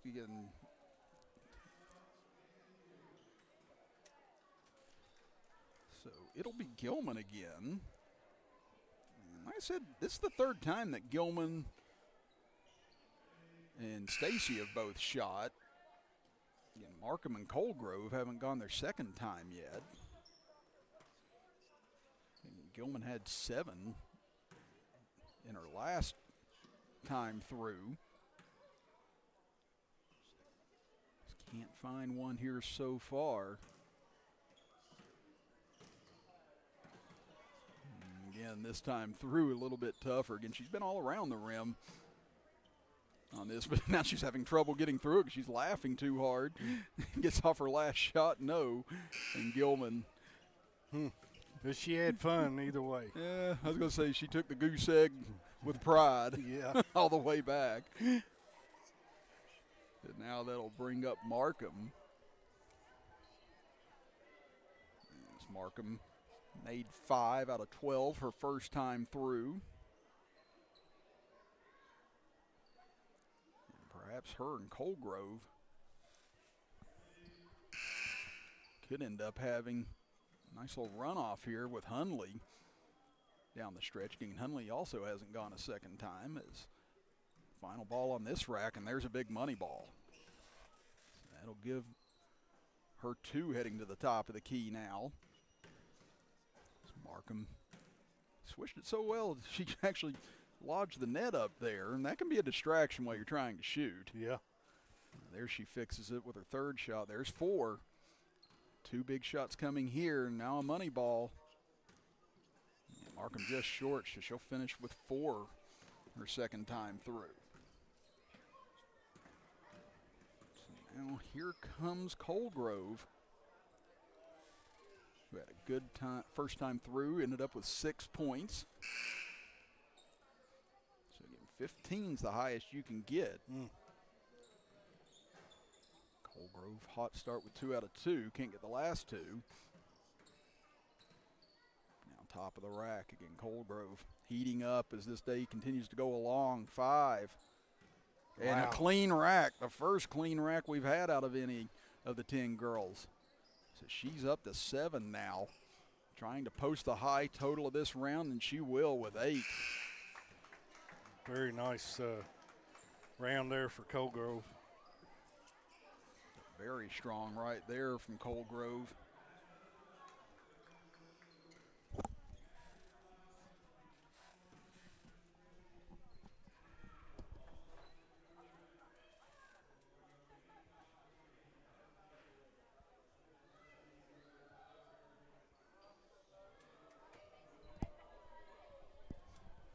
Okay, yeah. Sorry, Tommy, I was trying to figure it out again, but Tough to hear up here. yeah, that's what I said. I'm just kind of rolling with it now. But Stacy back out now here. As this could be a shoot-off to try and get into the final. They didn't give her the full 35 seconds on this one, and sometimes in a shoot-off you just have a certain amount of time that you can fire. She might get this one off, and that's a big one for Stacy. Again, 3 altogether in that shoot-off. You see her shaking her arms. Yeah, that's what I was thinking. I was like, this is a lot of shots from deep for a lot of these kids. Yeah, that definitely plays a role once you've taken so many shots. Your arm starts to hurt a little bit. Yeah. Definitely going to be a factor maybe.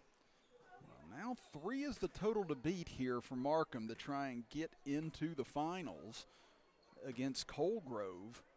And she hits a big money ball there. Again, 10 seconds left. She needs at least one more to tie Stacy. 7 seconds. That one won't. This could win it for her, though. No, off the back rim. And Stacy survives 3-2 on that.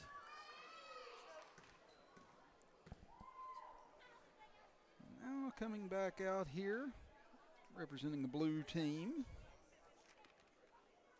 is Cornett. And I think I'm giving up as to figuring out what's actually going on right now, Tommy.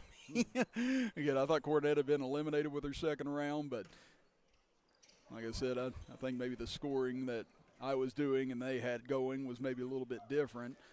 But Cornett's come out hotter in this rack. Again, she only had 3 the last time through. She's already got 5 here, and there's a money ball. Yes, I think she was a part of the shootout there maybe as well. 7's a pretty good score for just 2 racks. Yeah, I was going to say 7, that's tough to get any time.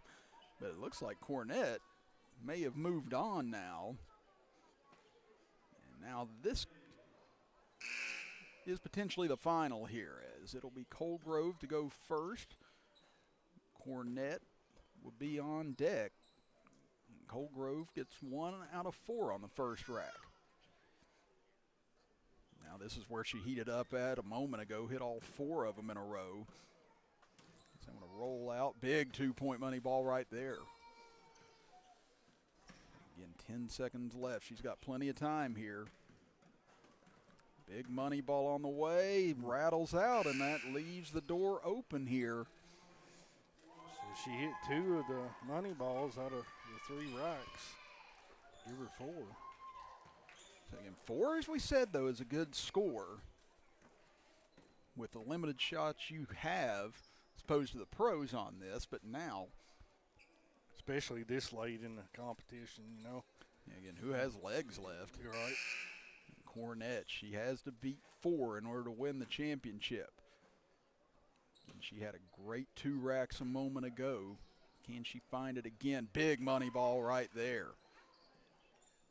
The lead is in half now, down to 1. Colegrove with 4. Cornett with 3. That one could have won it, but just off. It'll come down to the final rack here. And Cornett needs at least 1 to tie.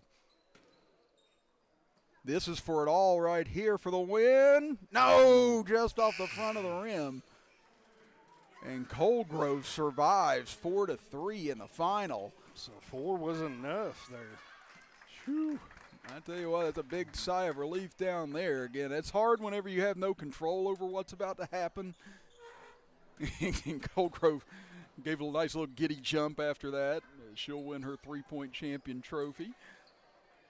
Again, Kayla Deskin's able to win earlier today in the Queen of the Court competition. So again, that was a fun 3-point contest. I like that we had that here today. So again, we've got 5 more games coming up here in just a moment. Again, each just a quarter long. So while they get things cleaned up here, we'll get set for our final contest coming up here in just a moment as you're watching the ENA Hoop Dreams Middle School Showcase on the D&D Sports Network.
We are back here at the E&A Hoop Dreams Middle School Showcase. Chris Kidd, Tommy Coppage here, as it'll be the lime green team against the pink team here in their final contest of the day. It was funny, as we went to break, we saw a lot of parents packing up and looking like they were heading for the exits, and then they got informed that, hey, we've got 5 more games to go here.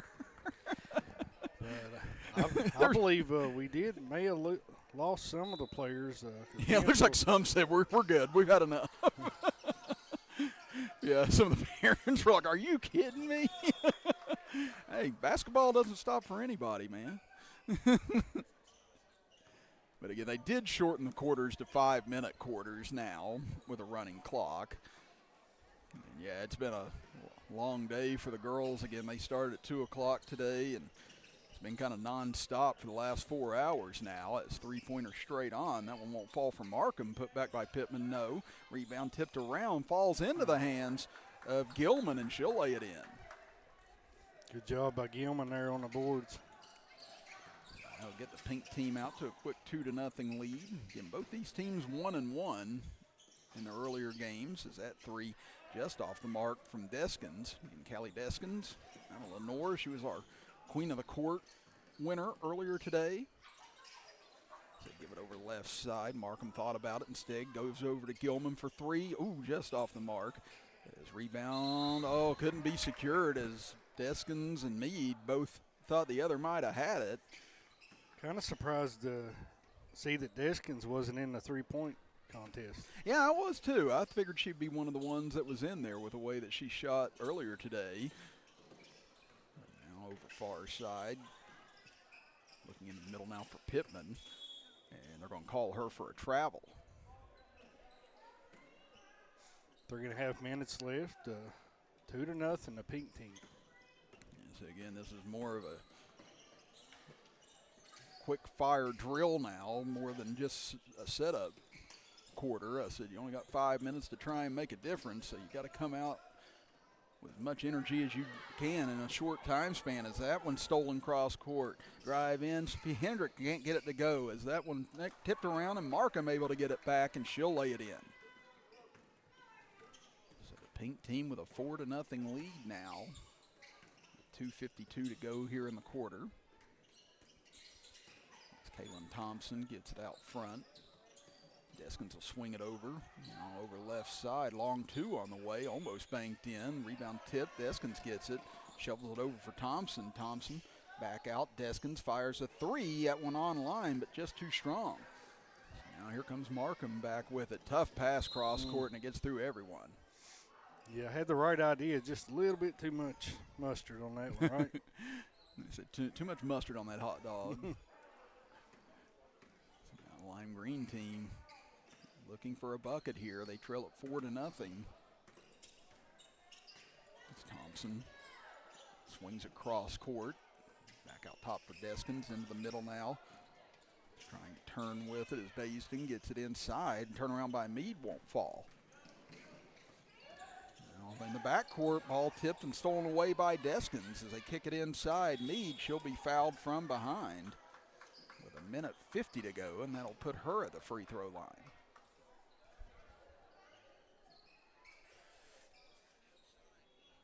So now it'll be Emma Meade, again out of Kermit, going into 9th grade next year. And that one hit nothing but air that time. Again, lime green team trying to get their first point of this game, and there it is, as Meade able to correct after the first miss. And brings it back to a 1-possession game now here. Nice pass.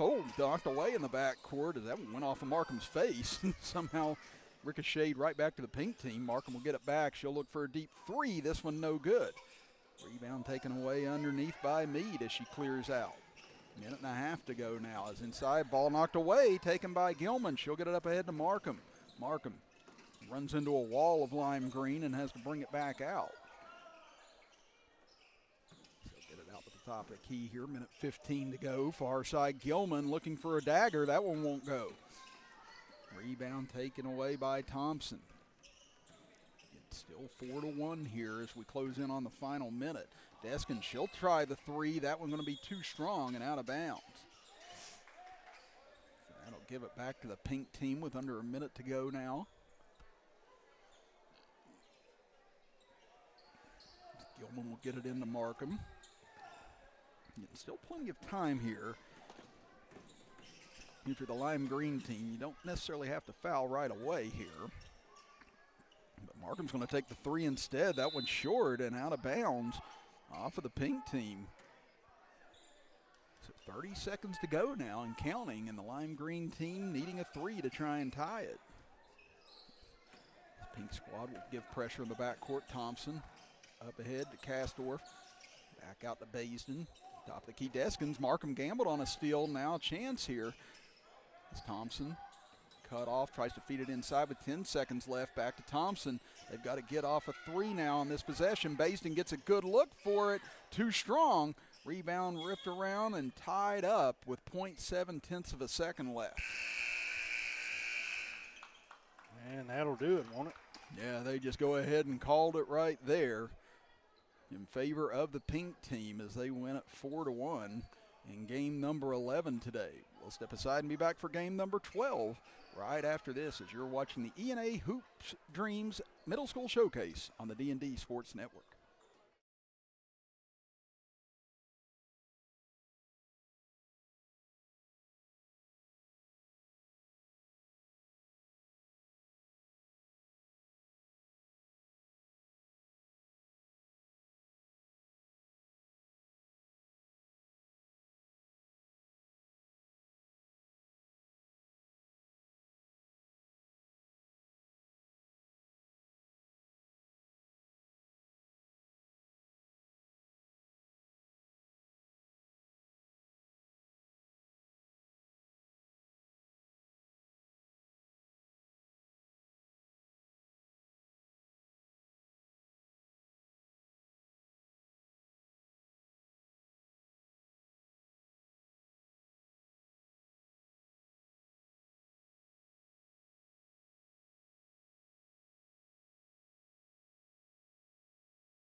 Welcome back, everybody, here from Williamson, West Virginia, as you get a good look at Miss Parks over there on the bench for the blue team, getting ready for her next matchup coming up here soon, as this will be the black squad against the purple squad here in this contest. So Colegrove against Colegrove will not happen, unfortunately, with black against orange like we were trying to predict. No cloning yet, right? Yeah, that would be interesting. Yeah, Colegrove, she won the three-point shooting contest a little bit ago. Now out here for her fifth quarter of action thus far today. It's Lydia Smith will drop it over far side, jumper up. That one too strong. Rebounded on the backside by the black squad as Martin couldn't convert on that shot. Again, the black squad's 2-0 today. Won pretty emphatically in both contests. This purple squad still looking for their first win today. Now Colegrove takes it over to the left side, gets into the paint, can't hit. Rebound knocked loose. Martin trying to take it as she gets tied up. And possession arrow will go over to the purple squad.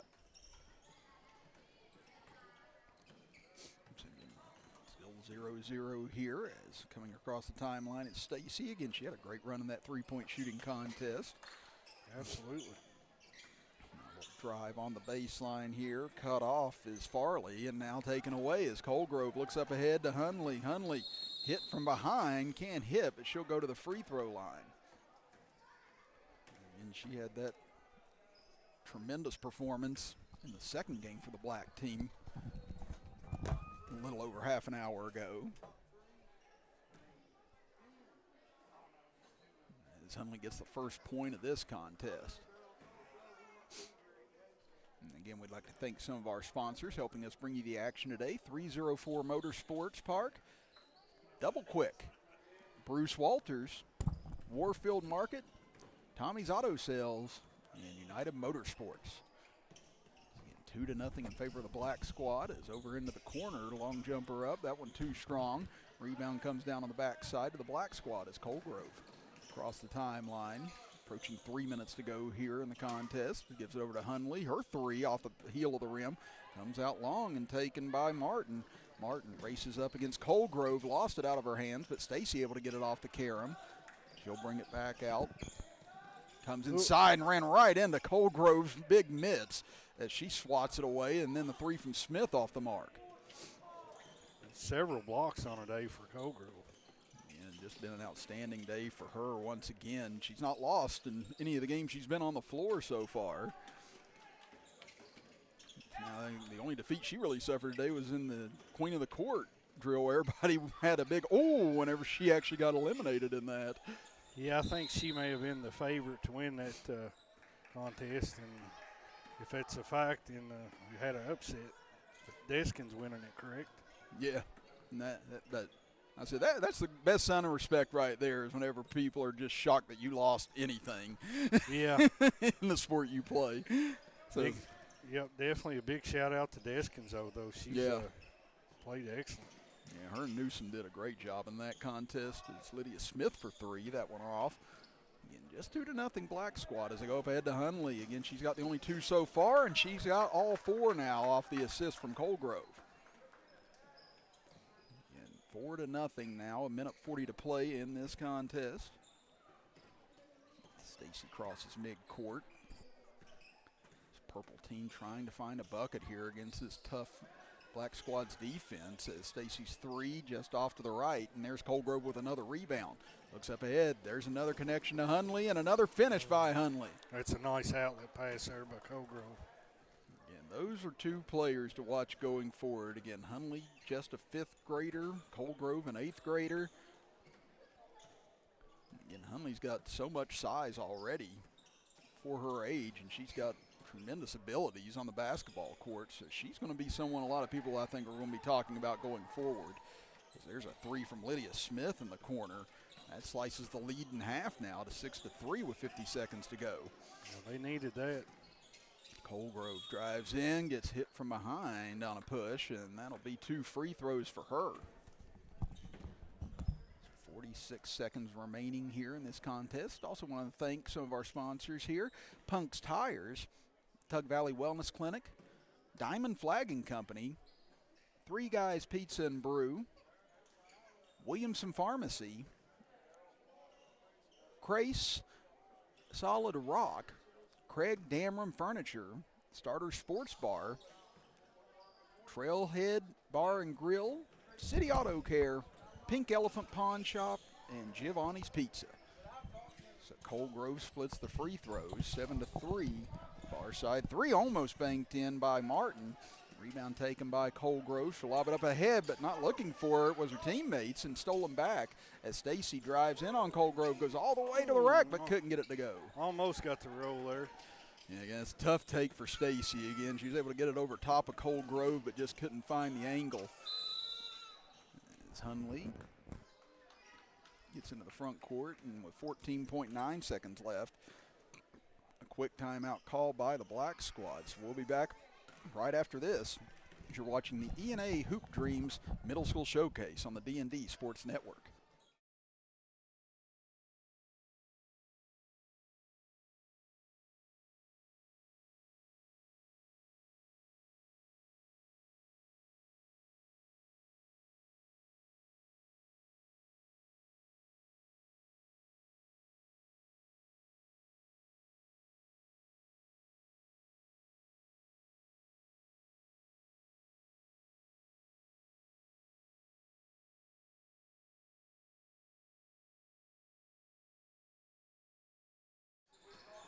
Back to action here with 12 seconds, 11, 10, as the black squad just trying to play keep away here in these final seconds. Hunley, though, she'll go for the three. That one just short. Rebounded by Gibson, puts it back up and in, and that will conclude matters. here in this 12th contest as the Black Squad goes a perfect 3-0 in pool play here in this showcase event this afternoon. But we're going to step aside for a quick break and come back with our 13th game of the day here on the D&D Sports Network.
Start of game number 13 here from Williamson Memorial Fieldhouse. Chris Kidd and Tommy Coppage with you from the E&A Hoop Dreams Middle School Showcases. Up ahead, Perry able to get the layup to fall to get this one started, as once again there's Colgrove on the dish. Quick start there for the Orange team. Again, this is a chance for Colgrove to go a perfect 6-0 today, as there's a three from Goodrich. That one won't fall. Rebounded by Waller on the backside. Now Colgrove once again, baseball pass up ahead. Perry can't finish this time, as Goodrich and company fighting for the loose ball as they hit hard on the deck. And Perry, she's the one that took the worst of it. Yeah, we hope she's okay. And again, she's been feisty all day long. Good look at Miss Aubrey Bryant there as they check on the player that's injured. Again, part of Daryl's pride and joy. Again, got to talk with Jackson and Sophia as well today. It's nice getting a chance to talk with all of them, as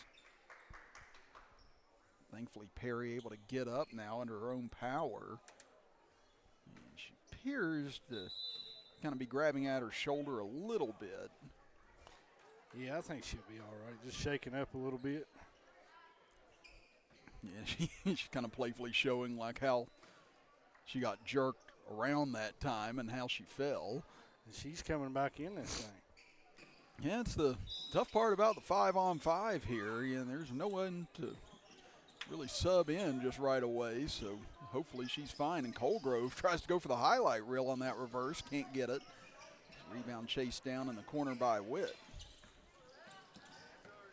And Witt had a tremendous game last time with the Maroon Club. Her and Goodrich really paired up to help them get that win. We got a tie-up called, and possession will stay with the Maroon Club. There's a good look at Miss Waller there. Proud daughter of Michael Shawn and Joanne Waller. Yeah, he's up here cheering her on right now, and now she gets a big rebound off that miss. Up ahead to Perry. Now dish over far side to Booth, and she'll lay it in.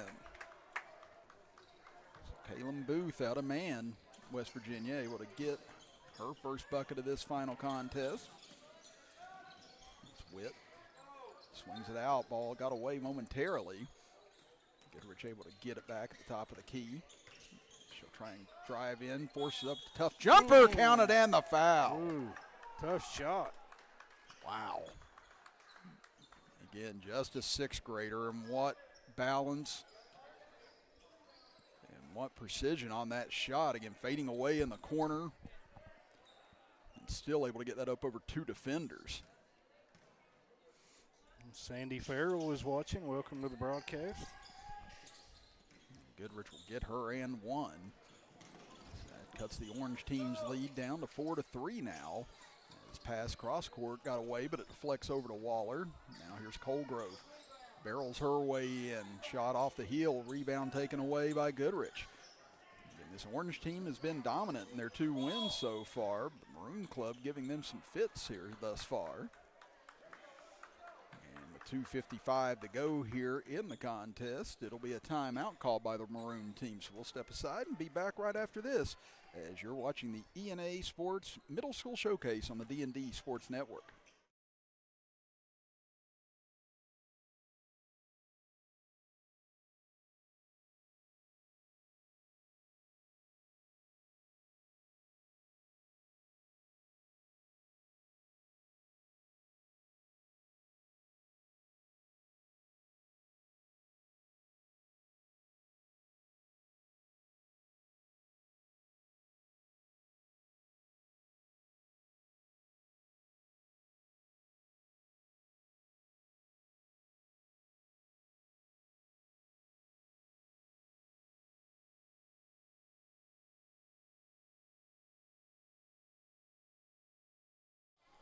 .255 to go here in the contest. 4-3, Orange leading the Maroon team. Chris Kidd and Tommy Coppage here from Williamson Memorial Fieldhouse. As Goodrich drives right baseline, and once again, the aggression from Goodrich able to draw the foul.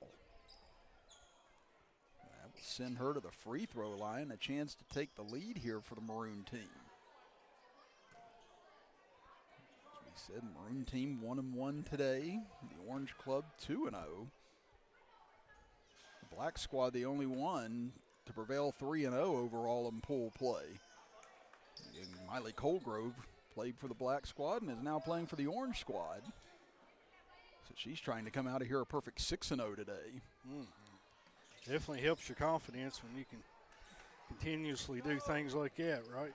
Yeah, and I think she looked up to her dad at the into that last time out, and he told her, he said, "This is your last one," so you can tell she's probably feeling some of the effects of how much she's gone today.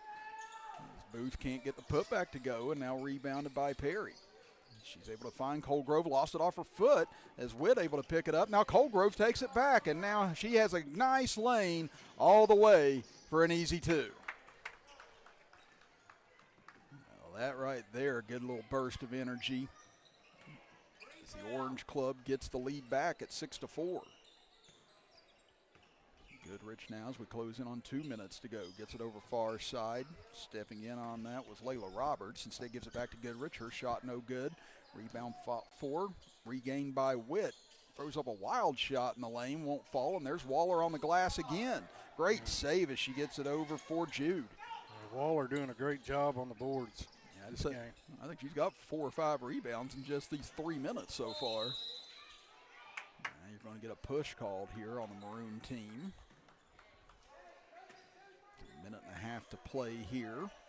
It looks like Andrew Evans over on the far side, you know, playing a little politician as to who might play with who right now to try and get all the bodies he can for the next game or two.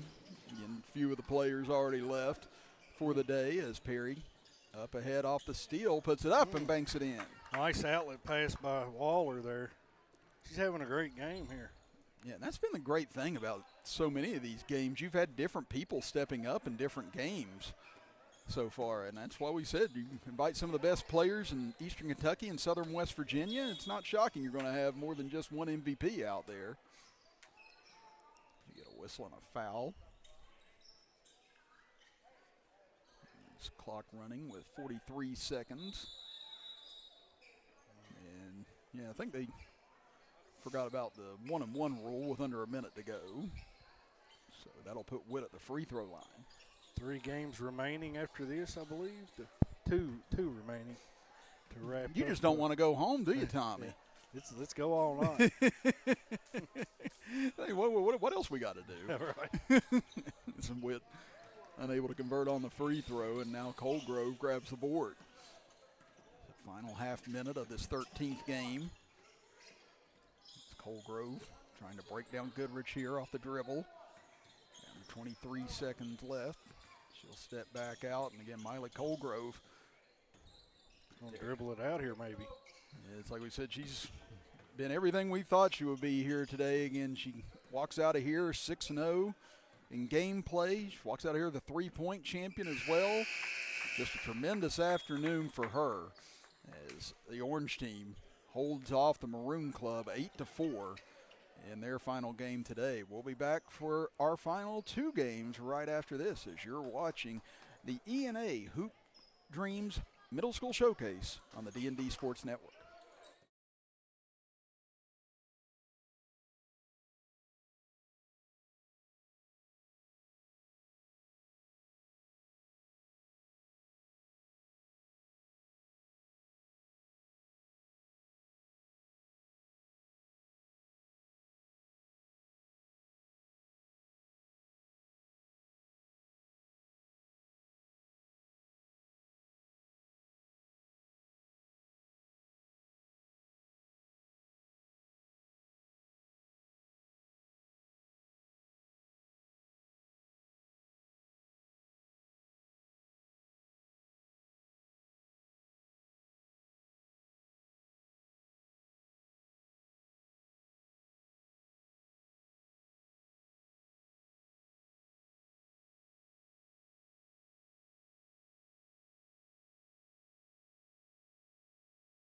Start of game number 14 between the blue team and the red team right away. Muncie able to get inside, and she'll put it in for two. And Muncie's had a strong day today. As she comes out of Kermit, going into her 9th grade year. Seen a lot of buckets right off the opening tip here, it seems like. Mm-hmm. Yeah, so that's really the best time to attack right now. The defenses have picked up on every one of these games so far. And boy, that ball sounded like it was almost dead whenever it hit over there for a second. It may have just hit a dead spot, but yeah, it sounded like that ball almost went flat. Now the red team with it, trailing 2-0 here. As we said, they shortened the final games today to just 5 minutes. And they've already played two 8-minute quarters. And to try and preserve whatever legs they've got left, they shortened the final games by 3 minutes. Into the front court, Muncie tries to throw it out, had it deflected away there by Plymel. Now ball knocked loose again, right into the hands of, now stolen away. Back the other way comes Newsom. She'll go in and lay it in. Red team ties it up here, 2-2. Now Cornett. And she was runner-up in the three-point contest. Behind Colgrove, good take, but couldn't get it to fall. Now Smith, pass ricocheted off a leg right into the face of Johnson that time, and Cornett somehow saved it. It almost looked like a pickleball match there for a minute. It really did. It's Cornett. Can't get it to fall. Rebound comes down. Spalding brings it into the front court. Good chance here against Johnson. Goes up, and she'll put it in. Nice drive to the basket there. Again, the blue team, they're 1-1 today. The red team 0 for 2 today.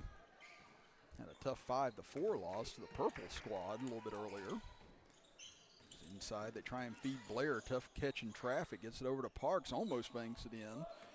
Rebound taken away here by the red squad, and unfortunately, a double dribble going to be called on Plymel, as it looked like her foot got caught up, which caused her to pick the ball up initially. Yeah, tough break there. I think she knew immediately what happened. So now blue team with it back over to Parks. She'll go for the banker once again, just rolls off. Johnson grabs the rebound, looks over for Muncie. Again, she's got the only 2 points for the blue squad thus far. Cornett, 3, and she'll bury it. There's that left-handed jumper. She can knock it down, as we've seen earlier in that three-point contest, Chris. And again, that was a big one right there, as that gives the blue team the lead at 5-4. So we're down to 1:53 to go here in the quarter. It's Aubrey Smith. And now Parks able to rip it away. So now Riley Parks trying to get up the floor, and unfortunately had that ball pop right back up into her. They call her for a double dribble. Appreciate everybody tuning in today. Appreciate you supporting the channel. Yeah, like we said, when really do appreciate all of our sponsors, all of you being out there with us throughout today. Again, start at 2 o'clock today. We're winding down to the conclusion of things with one more game after this one. Great camp and showcase put on here by Andrew Evans and company. As over Spalding goes for a three, no good, but it falls right into the hands of Smith. Had it knocked away as Muncie comes up with it. Now stolen back by Plymel. And a push going to be called with 55 seconds left. Tamerlan Mills Martin says, go Aaliyah. She had a great game earlier for sure. Good job on the rebounds and passes and all-around good game for Miss Aaliyah. And Sherry Klein says, go Aubrey Smith.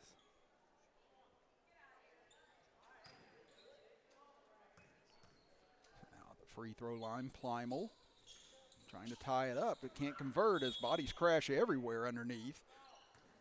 And they're going to say last touch by the red team. I feel like bowling pins down there, about 3 of them. I was going to say, he had about a 5, 6, 7 left there. Muncie will bring it across the timeline, 35 seconds left. She's bodied up by Smith, able to get rid of it. As Cornett drives in, and she'll draw the contact and the whistle. That'll send her to the line as she was shooting. Minute and 27, or just 27 seconds remain. Yeah, just 27 seconds to go in this one. Like we said, in the 14 games we've played so far today, we haven't had a quarter tied yet. Right now, 5-4. Cornett can't hit on the free throw. We've had a couple of games that have come right down to the final second. This one could be on its way there as well. And second will roll off. So now rebound in the corner. Plymel tried to save it but lost it off her hands. And now the red team up against the clock here as it's running down with 17-16. Oh, they signaled red ball, but it looked to be definitively off of the red team. And now they stop the clock with 7 seconds left after the mini confusion. Oh. They throw it out. Oh, a steal! 4 seconds, 3 seconds. Will Smith get there in time? Yes! Buzzer beater. Wins it at the horn. And wow, what a job there by Smith. And that came right after she would have had a winning layup in the last game, albeit a travel negated her attempt to try and get off the shot. And Karma comes back around, and she gets the game-winning shot as the horn sounds for the red team over the blue team. So we're going to step aside for a break, and we'll be back for our final contest right after this as you're watching the E&A Hoop Dreams Middle School Showcase on the D&D Sports Network.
Back for our final game here today is the light blue team taking on the green team. And almost same thing that you mentioned earlier, Tommy, right off that tip, almost another bucket.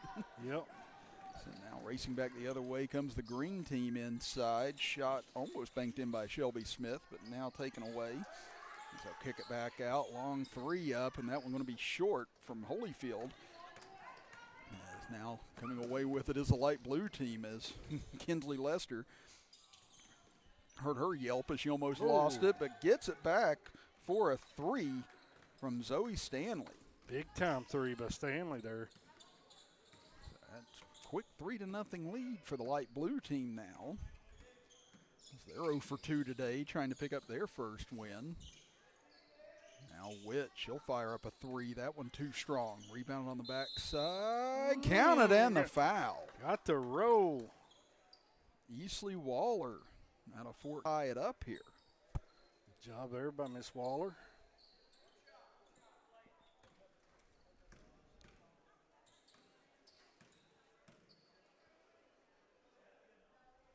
I like that little motion from Waller. Again, just uses the one hand. Yeah. I said, not able to convert, but a nice job by the green team, able to get it back. Another opportunity now as Holyfield stutter steps, trying to drive the baseline. Instead brings it back out. She'll give it off over to Edmonston. Now dump it down low, trying to find a position. Instead kicks it over. Now back into the middle as it goes off the hands this time of Waller and taken by the light blue team. Across the timeline, here they come. Ball almost got above her head. Now they drive all the way in. That layup won't fall. Rebound put back, no good. And it'll stay here with the blue team as they call the foul, and that'll send Lester to the free throw line.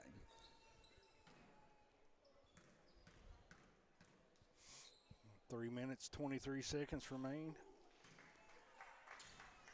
Lester able to hit on the first free throw, or apparently not, actually. Sorry, I was looking down. Yeah, okay, she did hit on the first free throw. They just put it up on the wrong side. As Lester can't convert on the second. 4-2 lead here for the light blue team. As nice save underneath by Holyfield. The green team races back the other way, looking for the equalizer. Instead, Holyfield will go for the lead. That 3-2 strong. Rebound batted into the corner, saved by the light blue team, and a travel going to be called instead.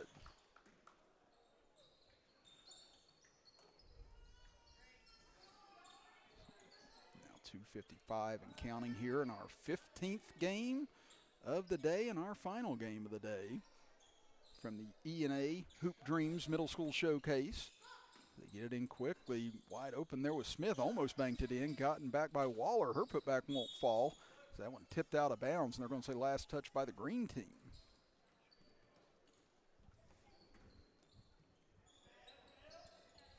I want to thank a few of our sponsors here. United Motorsports, Punk's Tires, Tug Valley Wellness, Craig Dameron Furniture, Three Guys Pizza and Brew, and I'm trying to double quick. Excuse me. Had to thank her for a minute. Yeah, I told you we've been here about 5 hours now. I think both of our brains have gone a little bit to mush, but that's what you get. We're getting there. That's what you're trying to get when you try to read a list without a list. Yeah. Well, heck, you did pretty good then. Yeah, here I am. I've got both lists over here. And God forbid Tommy have a copy. No. This Witt drives in, flips one up, and wow, she has got so much spin on her release. It's impressive. Yeah, a good-looking shot. Also want to thank Bruce Walters, Warfield Market, Diamond Flagging, 304 Motorsports, Pink Elephant Pond, Giovanni's Pizza, Starter Sports Bar, Trailhead Bar and Grill, Trace Solid Rock Development, and Williamson Pharmacy. Appreciate all the sponsors for allowing us to do this. Absolutely. It's been a fun day here, and we're down to the last minute 10 of it, and Witt, another great take. She's had a great day, I tell you. Every game, she really plays hard, and she's done a lot of good things today. Yeah, she's been one of the standouts here today, I would agree.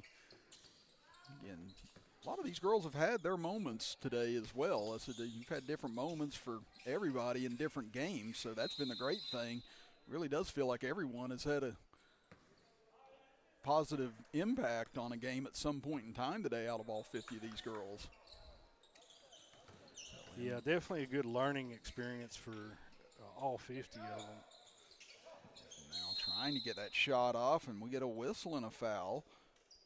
As Chelsea Dameron got hit on the way up with 32.9 seconds left. So that'll send her to the free throw line, and they call it a 3-shot foul. Somebody's trying to convince them it's a 1-and-1, but they said no, she got fouled on a 3. Dameron gets the first one to rattle home. She can give her team the lead here. She hits all three. As we said, we've not had a tie quarter in any of the 14 games previous to us. 6-5 right now in favor of the green team as Dameron misses on the second. Now one more for a chance to try and tie it up.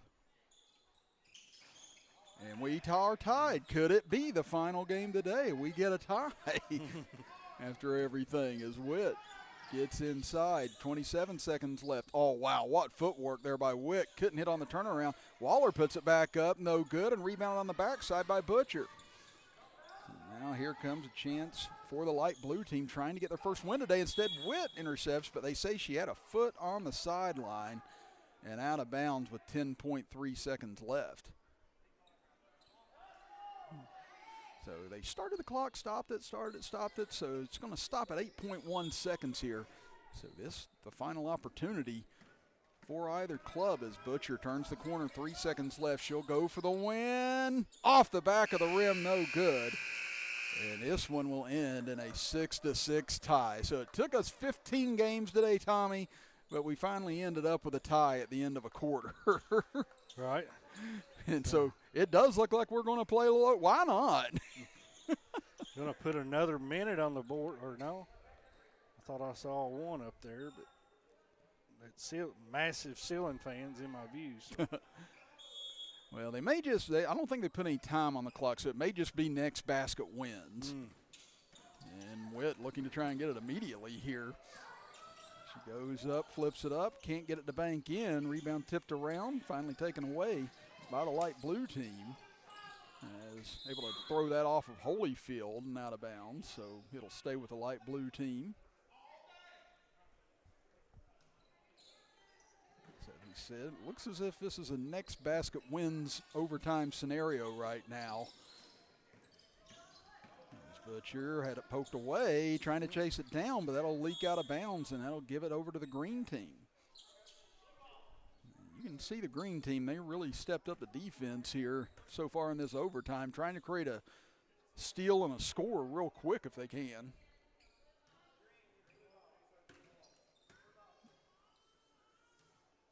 Oh, wow, did they say that was off green? Oh, wow. Interesting, okay. Well, light blue team will get another chance at it here. As pass, this one deflected again, and this time it is stolen away by the green team. So maybe it was a ball don't lie situation. Now a screen set up top. Witt looking inside, tries to flip it up, and she'll be fouled. Got a chance to win it here at the line, right? I believe so. Again, if it's next bucket wins, and I'd imagine that's what we've got here. Again, they didn't put any time back on the clock. So it could be next bucket wins, and in and out. No, that got it halfway down and just popped back out. Yeah, that's where the spin will work against you, I guess. Now another opportunity for Witt. And that one won't go either. Rebounded by Waller. She'll go up with it. Good job by Waller count. on the boards to win the game. Wow. As we said, almost all these girls had a big moment at some time today, and it's Waller who gets the game-winning bucket here in our 15th and final game. And the green team knocks off the light blue team 8-6 here today. Again, we want to thank everybody once again, Tommy. Again, this was a fun event to be at. This great event put on by Andrew Evans and company.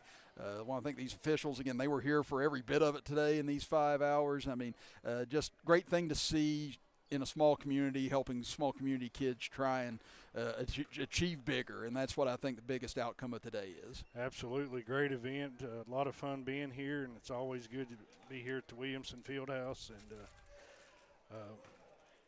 be sure and stay tuned for the next broadcast on the D&D Sports Network. Absolutely. We'll be back with you later this week for more high school, middle school sports action as you have been watching live with us here from Williamson Memorial Fieldhouse, the E&A Hoop Dreams Middle School Showcase. So for Tommy Coppage, I'm Chris Kidd saying so long tonight here from Williamson, West Virginia, as you've been watching with us live on the D&D Sports